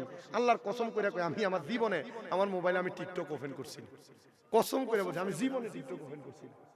আমি যখন থেকে শুনছি টিকটকের কারণে, যখন একবার প্রথম বাইর হয় যে মহিলা ফাঁসি দিয়ালা, এই টিকটকের কারণে বহু জায়গার ভিতর টিকটক করতে না দেওয়ার কারণে বেডি জামাই ছেড়ে দিছে, জামাই বউরে ছেড়ে দিছে। আমি বুঝছি আমার সংসারটা তো অশান্তি, এটার কারণে দরকার নাই। কত কয়েকটা ফেসবুক খুলে দেওয়ানের লাগে। ফেসবুক কেন কি এমনি হয় না সংসার? মাশাআল্লাহ দিলে হন বাচ্চা নিয়ে দৌড়াদৌড়ি করতে করতে তো খবর শেষ, ফলা হয়নি স্কুল নিতে নিতে তো খবর শেষ, টিকটক চালাবো আর ফেসবুক চালাবো, সময় নাই। যদি আপনি আপনার পরিবারকে ঠিক রাখতে চান, ভালো রাখতে চান, এই দম কাটা থেকে একটু দূরে রাখার চেষ্টা করুন। যদি পারেন কাম হইব। বলে হুজুর হাঁটতাম মানি এটা না দিলে তো ভাতই খায় না, ফলা হয়নি। বর্তমান যে যুগ, ছোট ছোট বাচ্চার সামনে মোবাইল না দিলে ভাতই খায় না। খায় আপনি যদি কোন খায়, আমি কোনো মিছা কথা, এ মোবাইল সামনে না দিলে ভাত খায় না বাচ্চা। এটার একটা কাহিনী আছে। গৌসে পাক হুজুর বড় পীর আব্দুল কাদের জিলানী নাম আপনারা শুনছেন? উনি বড় মাপের ওলি, বড় দরজার ওলি। আমি ওনার শান বর্ণনা করছি না, শুধু এতটুকু বলছি। গুনিয়াতুত তালিবিনের মধ্যে গৌসে পাক আব্দুল কাদের জিলানীর ওনার নিজের লিখিত একটা কিতাবের মধ্যে লিখছেন, গৌসে পাকের আম্মা জান ওনাকে গর্বে রাখা 18 পারা কোরআন বাহজাতুল আসরারের মধ্যে, সরি বাহজাতুল আসরারে ওনার আম্মা জান 18 পারা কোরআন পড়ছে, মুখস্থ করে নাই, কি করছে? পড়ছে। আর আব্দুল কাদের জিলানী ওনার মায়ের গর্ভ থেকে 18 পারা মুখস্থ করে দুনিয়াতে আইছে। আর আমরার বেডিয়েতের ফেডে ফুটরা জিরা আইলে হেবডি মাশাআল্লাহ টিকটক দেখে, শর্ট ভিডিও দেখে। এই জন্য এই বাচ্চা কাম দেয়, কানের কাছে কোরআন তেলাওয়াত লাগাইলে ভাত খায় না। কিন্তু বাচ্চার সামনে যদি দেখেন টিকটকটা লাগিয়ে দেয়, অথবা একটা ভিডিও আর একটা গান লাগিয়ে দেয়, এবার এটা হু করে আগ করলে এটার মুখে ভাত ঢুকিয়ে দেয়। কথা কয় না কেন? আছে না আছে না আছে না, এটা অ্যাভেলেবল হইতেছে। হুজুর আপনি জানেন কেমনে? আপনি জানেন কেমনে? আমার কাছে যারাই তো আনে মসজিদ, আপনার দোয়ায় তো আমার 6টা মাদ্রাসা কুমিল্লা। কয়টা? একটা না তো, আমার টেহা দিলে লাভ হইব। আমি তো আমরা তো খাইরুল বের কারণে কমে ফেলেছি, ভাগ্য বালা নসিব বালা। আমি ব্রাহ্মণপাড়াতে অনেক বছর মাহফিল করি না, এবছর শুরু করছি হুজুর, কইছি না এবছরে মোটামুটি এখানে করছি, সাহেবাবাদ করলাম না, দীর্ঘভূমি না, এরপর কিছুদিন আগে করলাম যে ওই যে 60 শালা করলাম, অনেকগুলা মাহফিল করে ফেলছি, আর একটা না দুইটা মাহফিল আছে ব্রাহ্মণপাড়া থানায়। তা আমি তো আমার কাছে মাদ্রাসায় যায় দাওয়াতের লেগে, এনে যায় আমি পারি না দিতে দাওয়াতগুলো, তো আমার কাছে লয়ে যায় জারাইবার লাগে, জুমা মসজিদে এরা পায়, জুমা পড়াইতে গেলে যখন পায় হুজুর একবার জারাই দেন। আমি কথা কিন্তু বলতেছি আপনাদের শুধু একটু সামোজ আর গুণ এবং বোঝানোর জন্য। আমার ওয়াজ কিন্তু কই আসছিলাম এটা একজন কইতে হইব, ওয়াজটা রাখতেছি না। এক লোক আমার কাছে আনে, হুজুর একটু ঝাড়াই দেন, তে মোবাইল ছাড়া কিছু বোঝে না, আতার কাছে যেটা ফাইডা মেলা মেলা ফালাই দেয়, হুজুর একটু ভালো করে ঝাড়াই দেন।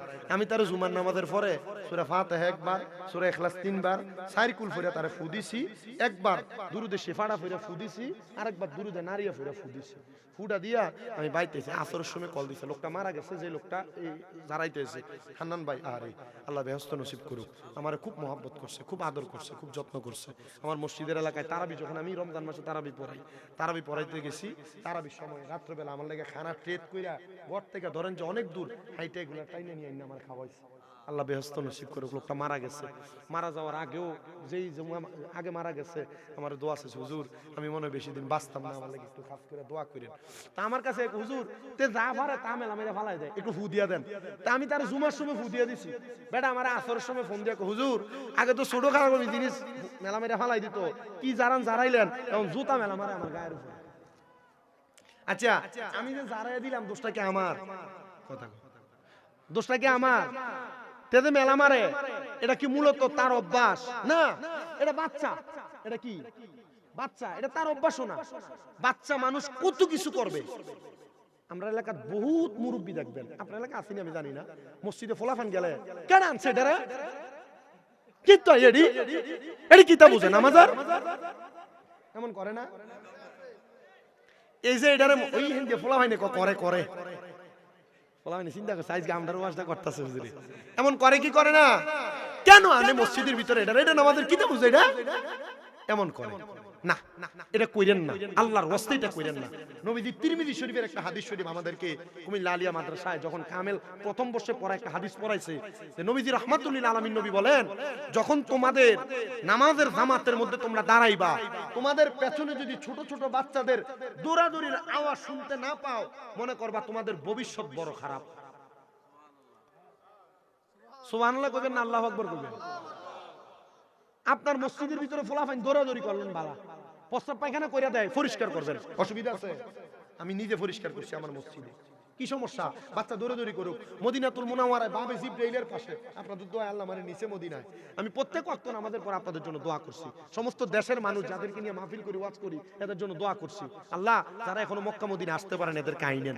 আমি দেখছি বাবে জিব্রাইলের দরজাটা দিয়ে ঢুকলে, যে দরজা দিয়া হযরত জিব্রাইল আমি নবীজির দরবারে আসতেন, এই বাবে জিব্রাইলের দরজার সামনে দাঁড়ায় দাঁড়ায় আমি দেখলাম ছোট ছোট বাচ্চা, এটা আমরা শুয়ে রয়েছে, কতক্ষণ কোরআন শরীফ পড়ে, ছোট্ট পিচ্চি বাচ্চা, আপনার দেখলে পছন্দ হবে, ছোট পিচ্চি বাচ্চা, এটা কোরআন শরীফ পড়তেছে, এটা ভালো লাগতেছে না, উস্তাদ বই আছে, এটা আমরা শুইয়া কোরআন শরীফটা বুকের উপর লাগে, ভাইয়ের উপর ভাত হইলাম না আসা। এই মদিনার মানুষ চাইলে কে ফোলা ফান্ডিরে বাইর করে দিতে পারতো না? বাইর করলো না কেন? এরা নবীর হাদিসের আমল করে। বাচ্চারা মসজিদে খেলবো, বাচ্চারা মসজিদে দুষ্টামি করবো, বাচ্চারা মসজিদে যা ইচ্ছা তা করবো, এটা বাচ্চার ব্যাপার। আপনি যদি দরাইয়া দেন, এই ফোলার একবার ধমক দিলে ফোলার মসজিদে যাইতো না, কথা কোন না, এ ফোলা আর কি করতো না, মসজিদের কাছে দিয়েও যাইতো না। এজন্য আপনাদের কাছে আবদার, ফোলা ফাইন্ডে মসজিদে নিয়ে ফোলা ফাইন্ডে ধমক দিয়েন না। আপনারা যারা যুব সমাজ আছেন, যুবক বয়স, মাঝে মাঝে ইমাম সাহেব আসেনি, আপনারা ইমাম সাহেব কোনটা, এই যে ইমাম সাহেব হুজুরের কাছে এক ডিব্বা চকলেট কিনা দিয়েন, 5 টিকা চকলেটের বিস্কুটের একটা বক্স কিনা দিয়েন। হুজুর কোনো খাইতো না, হুজুরকে খাইলেব নাকি, হুজুর ইটা হুজুর খাক না, হুজুর কয়টা খাইবো, হুরে খাইবো, হ্যাঁ সব দিকে তো না, দুই একটা খাইবো, হুজুরের কিনা দিবেন, দিয়া কইবেন হুজুর ফলাফাইন মসজিদে আইলে ডাক দিয়া নিবেন, নিয়ে একটা চকলেট হাতে দিবেন, একটা বিস্কুটের প্যাকেট হাতে দিবেন। এক কথা কই না কেন না, ঠিক কেমনে হুজুর কি বাফের বাইতে না দিব, আপনারা দন লাগবে হুজুরে বেতনে দেন 5000 টাকা, হুজুরে দিব কই থেকে দিবেন নি? ইনশাআল্লাহ দিবেন নি ইনশাআল্লাহ। মাঝে মাঝে রাতকে যখন বাজার থেকে আইবেন 1 কেজি বাতাসা কিনে আনবেন, 1 কেজি গজা কিনে আনবেন, ছোট ছোট নকুল দিবে সেটি কিনে এনে হুজুরের কাছে দিবেন, হুজুর আজকে মুক্তবে আমনে খাওয়াইয়েন। 30 জন পোলাপান এক লগ হইয়েন, পোলাপান গুলো একসাথে হইয়া এই 30 জন পোলাপান 1 কেজি করে এক এক দিন দিয়েন, হুজুরে এক এক দিন সকালে এক একটা বাচ্চারে দিব, পোলাপানের লোভ হইলো মুক্তবে যাবো, আনাইলে বহুত একবার ফাঁড়ার মতো পোলাপান বড় বড় হয়ে গেছে, কোরআন শরীফও পড়তে পারে না। আপনারা রাগ করতেছেন, রাগ করতেছেন, মুখের ভাষায় আপনারা মনে কষ্ট যাইতেছে, এটা স্বাভাবিক কথা, রাগ করার কিছু নাই। আর রাগ করলে মাফ করে দিয়ে। হ্যাঁ, কিন্ডার গার্ডেনে ফাটাই যে 5 কেজি ওজনের ব্যাগ একটা দিয়া দেখান দে, এটা এমনি বিয়ে হয়ে যায় তো কায়দা ভরা না। ইনকোয়ার ইংরেজি ভরাইলে 2000 টাকা বেতন দে, হুজুরের 50 টাকা লাগে 3 বার দাম লাগে দরজা। এও দেয় না, ভরে দেয় 3 মাসের ট্যাক্স লাগে, 4 মাসের ট্যাক্স লাগে, কথা কয় না কা আছে না নাই? আছে আছে। আপনারা মারতেন না, কারণ আপনারা এই পাপের পাপী। আল্লাহ আমাদেরকে এগুলা বোঝার তৌফিক দান করেন, জুড়ে পড়েন আমিন। আমি কথা কোনটায় ছিলাম? ওয়াজ কইয়া ছিল কবরের প্রশ্ন। মাশাআল্লাহ, একজনে উত্তর দিছে আর আমনে কইছেন। আর সবাই মনে আছে হুজুর কইতাম ভাল লাগে না, কিত্তো কইতো এমনো ফামু তাবারুক না কইলেও ফামু তাবারুক, এলে কোনের দরকার নেই। কবরে 3টা প্রশ্ন করা হবে। ওই 3টা প্রশ্নের মধ্যে মান রব্বুকা ওয়া মান দীনুকা, আপনি বলবেন রব্বি আল্লাহ, আপনি বলবেন দীনি আল ইসলাম, কিন্তু আপনার 3 নাম্বার প্রশ্ন ওয়ামান হাযার রাসূল, এই ব্যক্তিরে চিনো কিনা, এই ব্যক্তি কে, ওনার পরিচয় তুমি আমাদের কাছে বলো। আপনার মুখের দাড়িগুলা ফোম শেভ করা, আপনি কোনোদিন নামাজ পড়েন নাই, নবী বলছে কোন বদ কাজের দিকে যাইও না, আপনি গেছেন। আপনি কবরে যাওয়ার পর নবীরে দেখা যদি আপনার কাছে নবীর পরিচয় জানতে চাই, আপনি নবীরে চিনা লাগবে না। নবী বলবে কে আর আমি চিনি না। নবী যদি আপনারে বলে আপনারে চিনি না, আপনার কোনো উপায় নাই। নবী যদি বলে আপনার পরিচয় আমি জানি না, আপনার কোনো উপায় নাই। কিন্তু আমার নবী কয় কোন মুমিন উম্মত যদি একবার মুহাব্বতে আমি নবীর প্রতি দুরূদ শরীফ আদায় কইরা আমি নবীরে ডাক দেই, আমি নবী তার বাড়ি কোন জায়গায় বসা পড়ে তার পরিচয় জানি, তার বাবার নাম জানি, যে এই ব্যক্তি দুরূদ শরীফ পড়ে আমি নবী তারে চিনি। এই জন্য যুবক, এ মুরব্বি বাবা, এ পর্দার অন্তরালের মা, আপনাদের সবার কাছে আমার আবদার, আপনারা যা করেন আর না করেন, কবরের পরে হাসরের ময়দানের কঠিন জায়গাটা সহ্য করার জন্য, জাহান্নাম আর জান্নাত তো বহুত পরের কথা, হাসরের ময়দানের আযাবই তো আমরা সহ্য করতে পারবো না। এই জন্য আমি আপনাদের সবার কাছে একটা আবদার করলাম, আবদার, আপনারা যা করেন আর না করেন, আপনারা দুনিয়ার জমিনে আল্লাহ নবীর প্রেমে জীবনটাকে মকবুল রাইখা কামালিয়ত অর্জন কইরা নামাজি হইয়া যান, রোজাদার হইয়া যান, যাকাত করনেওয়ালা হইয়া যান, দুনিয়াতে দান সদকা করনেওয়ালা হইয়া যান। আর এই দুনিয়ার জমিন থেকে কবরে যাওয়ার আগে নবী চিনার একটা রাস্তা আপনি আপনার অন্তরের মধ্যে পয়দা কইরা যান। নবী চিনার একটা রাস্তা আপনি ধরে যান, যেই কোন রব্বানি হক্কানি একজন পীর মাশায়েখের হাতে হাত রাখেন, হক্কানি রব্বানি পীরের হাতে হাত রাইখা বায়াত রাসূল গ্রহণ করেন, দেখবেন আপনার জীবন বড় সুন্দর চলে। হুজুর, মা বেঁচে আছে, বাবা বেঁচে আছে, আমি কেন পীরের হাত ধরব? শুনো, আল্লাহ তাআলার কোরআনের বাণী, ইয়া আইয়ুহাল্লাযীনা আমানু, আল্লাহ তাআলার কোরআনের বাণী, কুলাতিউল্লাহ ওয়া আতিউর রাসূল ওয়া উলিল আমরি মিনকুম। আল্লাহ কয় বন্ধু তাদেরকে বলে দেন, তারা যদি আমি আল্লাহ তাআলার ইতাআত করতে চায়, তারা যেন আপনার রাসূলের ইতাআত করে। ও তারা যদি আপনি রাসূলের ইতাআত করতে চায়, তারা যেন উলিল আমর, যারা পথ প্রদর্শক, যারা দুনিয়ার জমিনের মধ্যে সলিহিন আবিদিন বান্দা, তাদেরকে ভালোবাসে, মোহাব্বত করে, তাদের সংস্পর্শে যায়, তাদের সংস্পর্শে গেলে তারা আমি আল্লাহ তাআলার রহমত পেয়ে যাবে। বলে হুজুর, হক্কানি পীর তো আমরা খুঁজে খুঁজে পাই না, হক্কানি পীর আমরা পাবো কেমনে? আরে বাবা, আল্লাহর কোরআন আর নবীর হাদিসে এমন কোন দিক আমার আল্লাহ বাদ রাখে নাই। দুনিয়ার মানুষ কেমনে চলবে, কেমনে ফিরবে, সব আমার আল্লাহ দেখায়া দিছে। ইবনে মাজাহ শরীফের 303 নাম্বার পৃষ্ঠায় হাদিস বলে, ইদা রুযুকিরাল্লাহু আযজা ওয়া জাল্লা, যেই পীরের চেহারা দিয়ে তাকাইলে আল্লাহর কথা মনে হবে, এটাই হলো হক্কানি পীর। অনেক পীররে দেখা যায় পিছন দিয়া উরুস মুবারক বেরিয়ে দিয়া বাউল গানও করায়, আসেনি? এটার সঙ্গে আহলে সুন্নাত ওয়াল জামাতের কোনো সম্পর্ক নাই। এরা যদি সুন্নি দাবি করে, মনে করবেন এরা ভণ্ড, এদের সাথে আহলে সুন্নাত ওয়াল জামাতের কোনো সম্পর্ক নাই।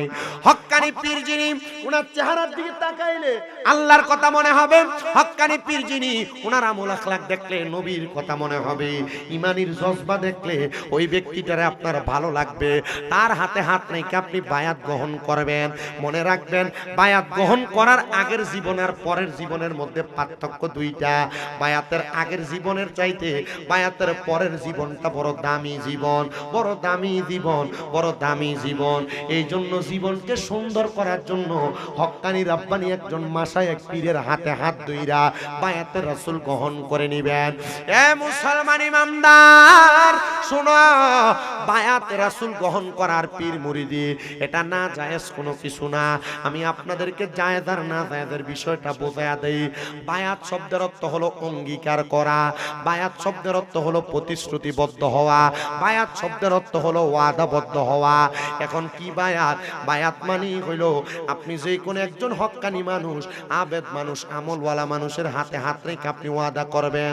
হক্কানি পীর আপনারে বায়াত করাবে, আমি কোনোদিন নামাজ ছাড়বো না, আমি কোনোদিন রোজা ছাড়বো না, আর তওবা করে দিবে আল্লাহ আমার পূর্বের যত গুনাহ সগীরা কবিরা, প্রকাশ্য অপ্রকাশ্য, শিরকি বেদাতি সকল গুনাহ থেকে আমি তওবা করতেছি আল্লাহ। এখন থেকে 5 ওয়াক্ত নামাজ পড়ব, রোজা রাখব, হজ করব, যাকাত দিব, দান সদকা করব, হারাম পথে যাব না, এমন বিষয়ে ওয়াদাবদ্ধ হওয়া, এটা হলো বায়াত।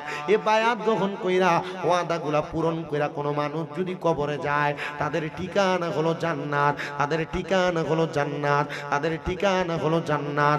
ইয়া রাসূলুল্লাহ, এমন জান্নাতে গেছে আপনি কয়েকজন মানুষের পরিচয় দেন, বলে আমি নবীর কাছে একজন দুইজন না, আমি নবীর কাছে হযরতে উকবা ইবনে আব্দুল্লাহ রাদিয়াল্লাহু তাআলা আনহু বায়াত গ্রহণ করেছে, হযরত সিদ্দিক আকবর বায়াত গ্রহণ করেছে, হযরত ওমর ইবনে খাত্তাব বায়াত গ্রহণ করেছে, ওসমান জিন নূরাইন বায়াত গ্রহণ করেছে, নবীর যত সাহাবায়ে কেরাম আমার নবীর কাছে বায়াত গ্রহণ করেছে। এই জন্য আপনারাও বায়াত গ্রহণ করবেন, যে কোন হক্কানি পীরের হাতে হাত ধরবেন। আল্লাহর নবীর প্রখ্যাত হাদিস বিচারক হযরতে সাদ ইবনে উবাদা রাদিয়াল্লাহু তাআলা আনহু আমার নবীর কাছে বায়াত নিছেন 2টা শর্তে 3টা শর্তে। সাদ ইবনে উবাদা বলেন, ইয়া রাসূলুল্লাহ আপনি আমারে বায়াত করান। আমার নবী কয়, সাদ ইবনে উবাদা তুমি বায়াত নাও, আমি নবীর পথ এবং মতে চলবা। 2 নাম্বার বিষয় বায়াত নাও, তুমি তোমার আম্মা আব্বার দায়িত্ব পালন করবা। 3 নাম্বার বায়াত নাও, তুমি আমি নবীর সাথে সকল যুদ্ধে অংশগ্রহণ করবা। আমি নবী যুদ্ধে যাই আর না যাই, সকল যুদ্ধে তুমি সাদ ইবনে উবাদা থাকবা। সব পালন করে নবী আমার হঠাৎ করে ডাক দেয়, এ সাদ ইবনে উবাদা। কষ্ট হয় আপনাদের? এই হাদিসে মুবারাকা বলে আমি বিদায় নিব, শেষ করে দিব, অসুবিধা হবে না তো? সবকিছু রেডি আছে ইনশাআল্লাহ। আমি হাদিসটা বলে আমি বিদায় নিব, একটু কষ্ট করে শুনেন। আমার নবী বলেন, এ সাদ ইবনে উবাদা, সাদ ইবনে উবাদা শুনো, আমি নবী এই যুদ্ধে অংশগ্রহণ করব না, তোমার নেতৃত্বে তুমি সাদ ইবনে উবাদা যুদ্ধটা পরিচালনা করো। সাদ ইবনে উবাদা কান্না করে দিছে, ইয়া রাসূলুল্লাহ আমি অযোগ্য মানুষ, আপনি আমার যুদ্ধ পরিচালনার দায়িত্ব দিচ্ছেন। হ্যাঁ সাদ ইবনে উবাদা, আমি তোমার দায়িত্ব প্রদান করলাম। সাদ ইবনে উবাদা যুদ্ধের ময়দানে চলে গেলেন। যুদ্ধের ময়দানে যাইয়া যুদ্ধ পরিচালনা কইরা 14 দিন পরে যুদ্ধের ময়দান থেকে বাড়িতে আসছে। বাড়িতে আইসা দেখে সাদ ইবনে উবাদা তার মারে রাইখা গেছিলেন, কিন্তু মা ঘরের মধ্যে নাই। সাদ ইবনে উবাদা 3 বার তার আম্মা জানকে ডাক দিলেন। এলাকার মানুষ সাদ ইবনে উবাদার ঘরের সামনে সবাই কান্না মুখর অবস্থা, ডাক দিয়ে বলে, ও সাদ ইবনে উবাদা, তোমার মা তো দুনিয়ার জমিনে নাই, তোমার মা তো ইন্তেকাল করেছে। আচ্ছা বিদেশ থেকে একটা সন্তান সারা জীবন বিদেশ করার পর আয়সা যদি আসার পরে দেখে তার মা দুনিয়াতে না, ইন্তেকাল করে মারা গেছে, সন্তানটার অবস্থা কিন্তু ভালো থাকবে না, মনটা বড় কঠিন হয়ে যাবে। সাদ ইবনে উবাদা বলে, এ জগতের মানুষ শোনো রে, আমি যখন আইসা দেখলাম আমার মা নাই, তখন তো চিঠিরও জামানা নাই, আমার কাছে কে খবর পাঠাইবো? আমি বললাম আমার আম্মা জান কোথায়? বলে এটা তোমার আম্মা জানের কবর। সাদ ইবনে উবাদা ডাক দিয়ে বলে, আমি আমার আম্মার কবরের সামনে গেলাম, অতঃপর আমি আমার আম্মার জন্য দোয়া করলাম। আল্লাহর নবী বলেন, কোন সন্তানের মা মারা যাওয়ার পর, বাবা মারা যাওয়ার পরে রব্বির হামহুমা কামা রব্বায়ানি সগীরা বইলা যদি দোয়া করে, ওই সন্তানের চোখের মনি কোঠার মধ্যে একটা মাছির মাথা পরিমাণ পানি যদি ছেড়ে দেয়, ওই পানিটা মাটিতে পড়ার আগে আমার আল্লাহ তাআলা তার মা বাবার জীবনের গুনাহগুলো মাফ করে দিবে। জোরে জোরে কোন সুবহানাল্লাহ। সাদ ইবনে উবাদা কান্দে আর ডাক দিয়া কয়, ইয়া রাসূলুল্লাহ, নবী, আমার নবীর দরবারে চলে গেছে। মার নবী গো, আমার তো মা মরে গেছে গো, আমি আমার মায়ের শেষ চেহারাটা একবারও দেখতে পারি নাই। নবী, আমার মার জানাজাও পড়তে পারি নাই। নবী, আপনি বলেন আমি আমার মার জন্য এমন কোন আমল আছে কিনা যেটা করলে আমার মা কবরে শান্তি পাবে? কবরস্থান, ঈদগাহ, পাশে মসজিদ। সাদ ইবনে উবাদা আমার নবী বলে, এ সাদ ইবনে উবাদা, তোমার মায়ের রেখে যাওয়া কোন সম্পদ আছে কিনা? বলে না, ইয়া রাসূলুল্লাহ, হ্যাঁ আছে। আপনারা এখানে যারা আছেন, মা বাপ মরে গেছে, অনেক সম্পদ দিয়ে গেছে না? আপনি কি মনে করছেন শুধু আপনি থাওনের লেগে দিয়ে গেছে? না। আপনি কি মনে করছেন আপনার জিফুতের দিয়ে দেবেন লেগে দিয়ে গেছে? না। চাষবাস করে খাওয়ানোর লেগে দিয়েছে? না। সাদ ইবনে উবাদা আমার নবী বলেন, এ সাদ ইবনে উবাদা, তোমার মায়ের কোনো সম্পদ আছে কিনা? বলে, ইয়া রাসূলুল্লাহ, আমার মা ইন্তেকাল করার আগে যত সম্পদ ছিল সব আমারে দিয়া গেছে। দেয়নি? দেয়নি। বহু সন্তান মা বাবার কাছ থেকে সম্পদ নেওয়ার পর বাদ দেয় না। বহু সন্তান মা বাবা বৃদ্ধ হয়ে গেছে, মা বাপরে খাওয়ায় না। বহু সন্তান মা বাবা প্রাপ্তবয়স্ক, মা বাবার হক আদায় করে না। সাদ ইবনে উবাদা ডাক দিয়ে কয়, ও নবী, আমার মার যত সম্পদ ছিল গো, সব আমার মা আমি সাদ ইবনে উবাদারে দিয়া গেছে। নবী আমার কয়, সাদ ইবনে উবাদা, তুমি তোমার সম্পদ থেকে আল্লাহর ওয়াস্তে তোমার মায়ের নামে সদকা করো। সাদ ইবনে উবাদা কয়, ইয়া রাসূলুল্লাহ, আপনি সাক্ষী থাকেন গো নবী, আমার একটা খেজুরের বাগান আছে, যে খেজুরের বাগানটার নাম হলো মিকুয়াদা। এই মিকুয়াদা নামক খেজুরের বাগানটা আমি আমার মায়ের নামে আল্লাহর রাস্তায় দান করে দিলাম। নবী আমার কয়, এ সাদ ইবনে উবাদা, তুমিও সাক্ষী থাকো, সাক্ষী থাকো। আমি নবী বললাম, এই খেজুরের বাগান থেকে যত মানুষ খেজুর আহার করবে, আমার আল্লাহ তাআলা এই খেজুর আহার করার সওয়াবগুলা তোমার আম্মা জানের আমল নামাতে দিয়া দিবে। আমি জানি না কোন সন্তানদেরকে তাদের মা বাবা বড় কষ্ট করে মানুষের মতো মানুষ করছে। আব্বা দামি কোনো লুঙ্গি পরে নাই, মা দামি কোনো কাপড় পরে নাই, সিরা লুঙ্গি সিরা জামা কাপড় পরে আব্বা আম্মা সময় কাটাইছে। এ সন্তান, তুমি এখন লক্ষ লক্ষ টাকার মালিক, কিন্তু তুমি তোমার মার একটা 1000 টাকা দিয়ে কাপড় কিনা পরাইতে পারো না। পরাইবা কেমনে? মা তো কবরে। এ সন্তান, তোমার আব্বা তোমারে বড় কষ্ট করে মানুষ করে দিছে, এখন তুমি লাখ লাখ টাকার মালিক, তোমার আব্বা জানলে 500 টাকা দিয়ে কিনে একটা লুঙ্গি পরাইতে পারো না। আব্বা জান তো কবরের বাসিন্দা। আল্লাহর নবী বলেন, দুনিয়াতে কোন সন্তান যদি তার মা বাবার জন্য সওয়াব রাসানি করে, আমার আল্লাহ তাআলা তার সন্তানের দুয়ার বরকতি ওই মা বাপরে কবরের মধ্যে নাজাত দান করে দেয়। এত সুন্দর কবরস্থান, অনেকের মা কবরে, অনেকের বাবা কবরে, অনেকের দাদা দাদি আত্মীয় স্বজন কবরে, ওয়ারিশ হিসেবে অনেক সম্পদ আপনারা পাইছেন। এত সুন্দর ঈদগাহ ময়দান তৈরি করতেছে, এটার মধ্যে নামাজ পড়ে পড়ে ঈদের নামাজে আপনারা দোয়া করবেন। এত সুন্দর মসজিদ বানাইছেন, এই মসজিদের মধ্যে আপনারা খাস করে করে মন ভরে ভরে দোয়া করবেন। একজন সন্তান আমি চাইবো, হুজুর আমার মা কবরে, আমার বাবা কবরে, মা বাপ যদি বাইচা থাকতো, আমি যদি প্রতি মাসে 1000 টাকা করে মা বাপরে খানা খরচ দিতাম, আমার 12 মাসে 12,000 টাকা লাগতো। হুজুর আল্লাহর ওয়াস্তে আল্লাহ যেন আমার মা বাপরে মাফ করে দেয়। আগামী মাহফিলের আগে আমার মা বাবার জন্য আমি দোয়া চাইয়া 20,000 টাকা এই মসজিদের জন্য আমি দান করে দিব। আছেন নাকি এমন সম্পদওয়ালা? একবার শুধু চিন্তা করবেন, আপনার মা বাপ যদি বেঁচে থাকতো, মা বাপরে যদি আপনি প্রতি মাসে খাবার খাওয়াইতেন, প্রতি মাসে 2000 করে খরচ হইলে আপনি আপনার মা বাপরে আপনি কিন্তু প্রতি 12 মাসে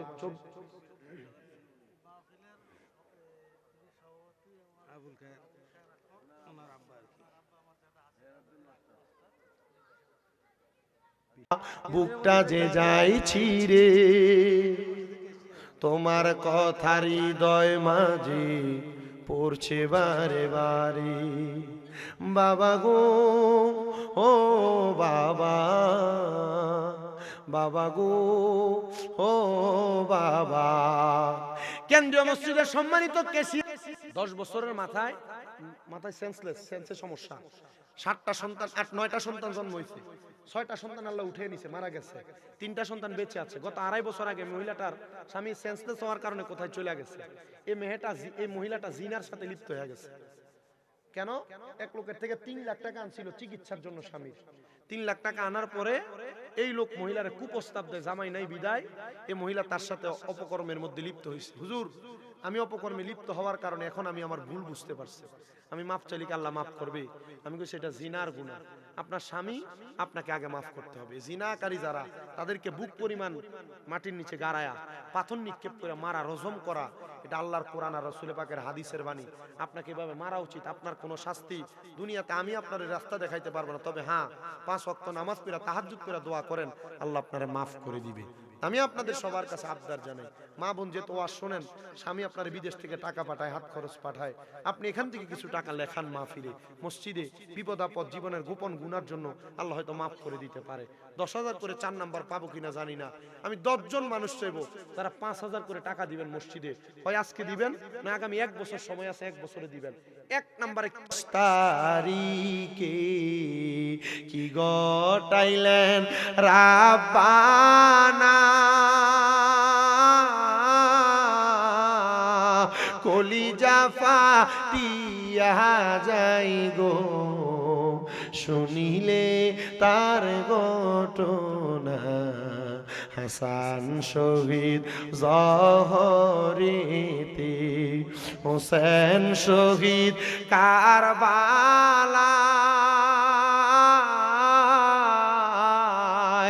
জয়নাল আবেদীন হইল গো বন্দী এজিদা রোজেল খানায়।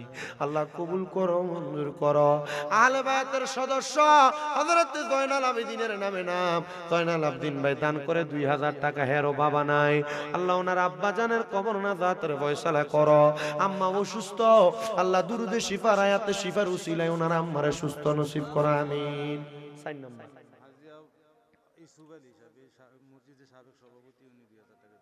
হাদি ইউসুফ আলী সাহেব মসজিদের সাবেক সভাপতি, উনি দান করবে 2000 টাকা।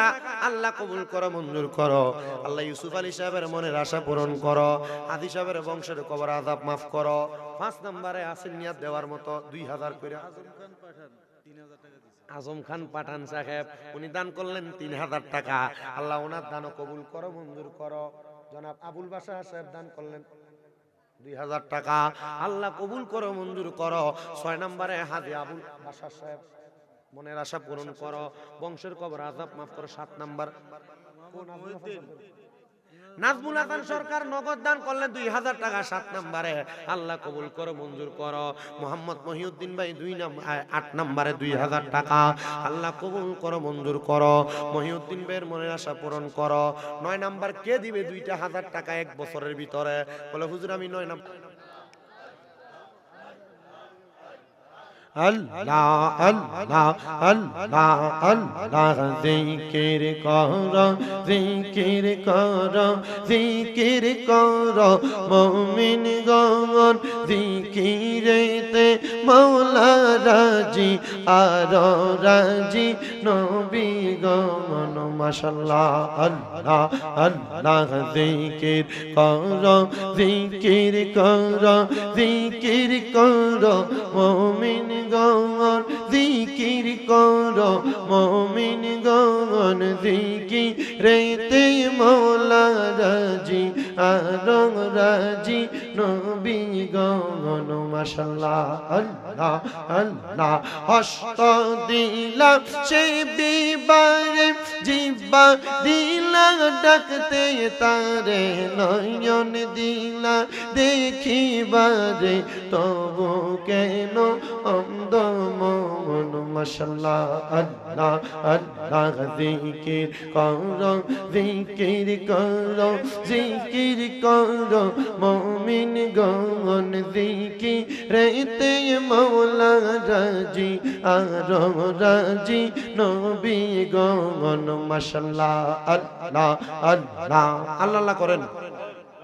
আল্লাহ আল্লাহ আল্লাহ আল্লাহ ফকির দরবেশ বাদশাহ ওলি তুলি সেই ফুলের কলি, তারা কান্দে নিয়া বিকার জনি বাস করে বৃক্ষের তলায়। মারহাবা আল্লাহ আল্লাহ জিকির করো, জিকির করো, জিকির করো মুমিনগণ, জিকিরেতে মওলা রাজি আর রাজি নবীগণ। মাশাআল্লাহ আল্লাহ আল্লাহ আল্লাহ আল্লাহ আই মোহাম্মদ কামলিওয়ালা, আই রে আমার বুকে আয়, আই মোহাম্মদ কামলিওয়ালা, আই রে আমার বুকে আয়। মারহাবা আল্লাহ আল্লাহ কান্দে আপনার পাগলেরা, নবী কান্দে আপনার পাগলেরা, শান্তি দেন আমরার কোলে যাই। আই মোহাম্মদ কামলিওয়ালা, আই রে আমার বুকে আয়। মারহাবা আল্লাহ আল্লাহ আল্লাহ আল্লাহ আপনি মেহেরবান গো নবীজি, আপনি মেহেরবান ও গো নবীজি, আপনি মেহেরবান। আপনাকে দেখাইতে গো আল্লাহ বানাইতে জাহান, ও গো নবীজি আপনি মেহেরবান। মারহাবা আল্লাহ আল্লাহ আপনি আল্লাহর প্রিয় গো হাবিব, আপনি দয়া বাগান, আপনার জন্য বানায় আল্লাহ তামাম জাহান। ও গো নবীজি আপনি মেহেরবান। মারহাবা আল্লাহ আল্লাহ আইব রফির আব্দুল কাদের আউলি ইয়ার শিরোমণি, আইব রফির আব্দুল কাদের আউলি ইয়ার শিরোমণি। মাশাআল্লাহ আল্লাহ আল্লাহ তোমারি ওই নামের গুণ গাও, তোমারি ওই নামের গুণে আগুন হইয়া যায় পানি। আইব রফির আব্দুল কাদের আউলি ইয়ার শিরোমণি। মাশাআল্লাহ আল্লাহ আল্লাহ আল্লাহ আল্লাহ লা ইলাহা ইল্লাল্লাহু মুহাম্মাদুর রাসূলুল্লাহ সাল্লাল্লাহু আলাইহি ওয়াসাল্লাম। আল্লাহুম্মা আমিন, আল্লাহুম্মা আমিন। আলহামদুলিল্লাহি রাব্বিল আলামিন। আসসালাতু ওয়াসসালামু আলা রাসূলিহিল কারীম। রব্বানা যালামনা আনফুসানা ওয়া ইন লাম তাগফির লানা ওয়া তারহামনা লানাকুনান্না মিনাল খাসিরিন। মাবুদ ও দয়াল আল্লাহ, একটু রহমতের নজর করে তাকিয়ে দেখেন এই কুমিল্লা জেলার অন্তর্গত বিপাড়া থানাধীন টাটেরা ঈদগাহ প্রাঙ্গণে টাটেরা কেন্দ্রীয় জামে মসজিদের উদ্যোগে বাৎসরিক ওয়াজ ও দোয়ার মাহফিল সাজায়া এলাকার মসজিদ পরিচালনা কমিটি সহ আমার দাড়ি পাকা মুরব্বী বাবা ওলামায়ে কেরাম, যুবক ভাইয়েরা, ছোট ছোট মাসুম বাচ্চারা, পর্দার অন্তরালের আমার কত মা বোনেরা জীবনের গুনাহগুলা মাপ পাওয়ার আশায় তোমার শাহিন শাহী পাক দরবারে দুইটা হাত বাড়াইছে। আল্লাহ, যার হাত তোমার দরবারে মায়া লাগে, পছন্দ হয়, ওই হাতের উসিলায় আমরা প্রত্যেকের জীবনের গুনাহ মাফ করে দাও আল্লাহ। আমরা গুনাহগারেরা তোমার দরবারে হাত বাড়াইছি, আমরার গুনার দিকে তাকাইলে আমরার কাছে বড় ভয় লাগে। না জানি কখনই গুনার কারণে তোমার আদালে আটকা পুরা যায়, জাহান্নামের আগুন আমাদেরকে দাউ দাউ করে জ্বালায়া দেয়। তুমি তো আমাদের অন্তরের খবর জানো। আমরা দুনিয়ার ব্যস্ততায় সংসারের মায়ায় পড়ে ইবাদত ছাড়ছি, আমরা গুনাহ করছি। আল্লাহ, আমাদের প্রত্যেকের গুনাহগুলা মাফ কইরা আমরারে বেগুনাহ মাসুম বান্দা হিসেবে কবুল ও মঞ্জুর করে নাও মাবুদ। এখানে অনেকে হাত বাড়াইছে যাদের দুনিয়ার জমিনের মধ্যে আব্বা নাই, যেই বাবা রিক্সা চালায়া মাটি কাইটা মাথার ঘাম পায়ে ফালায়া পরের বাড়িতে বদলার কাজ কইরা সন্তানরে মানুষের মতো মানুষ করার জন্য আব্বা নিজের রক্তরে পানি বানাইছে গো আল্লাহ। এমন আব্বা তাদের কবরে, আব্বার কবর জান্নাতের বাগান বানায়া দাও ও দয়াল। অনেকে হাত বাড়াইছে যাদের দুনিয়ার জমিনে মা নাই, যেই মা 10 মাস 10 দিন গর্ভে ধারণ কইরা সন্তানের প্রসব বেদনা সহ্য করতে মার বড় কষ্ট হইছে, এমন মা যাদের কবরে গো আল্লাহ আমার কবর জান্নাতের বাগান বানায়া দাও। যাদের মা বাপ দুইজন কবরে, দুইজনের কবর নাজাতের ফয়সালা করো। যাদের মা বাবা বেঁচে আছে হায়াতে তৈয়বা নসিব করে দাও। অনেকের মা বাবা অসুস্থ, শেফাআতেলা কামেলা নসিব করে দাও আল্লাহ। আমাদের মধ্যে যারা অসুস্থ পরিপূর্ণ সুস্থতার নিয়ামত নসিব করো। বিশেষ করে কবির ভাইয়ের মেয়েটার জন্য দোয়া চাই, সোনার মেয়েটারে সুস্থ বানায়া দাও রাব্বুল আলামিন। অনেকে মা বাপের জন্য দোয়া চাইছে, দাদা দাদির জন্য দোয়া চাইছে, প্রত্যেকের খাস দোয়াগুলা কবুল আর মঞ্জুর করে নাও আল্লাহ। মরণ দিবা দুঃখ নাই, তবে বেঈমান বানায়া মরণ দিও না। মরণের আগে বারবার মক্কা মদিনা তাওয়াফ জিয়ারত নসিব করায়ও আল্লাহ। প্রত্যেকের ব্যবসা বাণিজ্য কাজকর্মে চাকরিতে বরকত দান করো। যারা পড়ালেখা করে বিদ্যা বুদ্ধি বাড়াইয়া দাও, মানে সম্মান ইজ্জতে জিন্দেগি নসিব করে দাও ও আল্লাহ। আমার ফিলিস্তিনের গাজার মুসলমানদেরকে হেফাজত করো আল্লাহ। যত জায়গায় মুসলমানরা নির্যাতিত তাদেরকে হেফাজত করো। বাংলাদেশের উপর তোমার খাস রহমত বরকত দান করে দাও আল্লাহ। ফরিয়াদ তোমার দরবারে গোমনি, যে যুবক ভাইরা কষ্ট করেছে মাহফিলে, যারা টাকা দিয়া, পয়সা দিয়া, শ্রম দিয়া, বুদ্ধি দিয়া, পরামর্শ দিয়া, মাইক দিয়া, লাইট দিয়া, প্যান্ডেল দিয়া, মিডিয়ার ভাইরা সহ সম্মানিত শ্রোতা মণ্ডলী, পুরুষেরা, পর্দার অন্তরালের মা বোনেরা আল্লাহ, প্রত্যেকের খাস দোয়াগুলা কবুল ও মঞ্জুর করে নাও। বিশেষ করে আল্লাহ আমাদের কাছে অনেকে দোয়া চাই, প্রত্যেকের খাস দোয়া কবুল করো। আমাদের প্রত্যেকের মরণের আগে নবীর নূরানি চেহারা মুবারক দেখায়া আখিরি জবানে মধুর কালেমা পড়াইয়া দিয়েন লা ইলাহা ইল্লাল্লাহু মুহাম্মাদুর রাসূলুল্লাহ সাল্লাল্লাহু আলাইহি ওয়াসাল্লাম। আসসালামু আলাইকুম ওয়া রাহমাতুল্লাহি ওয়া বারাকাতুহু।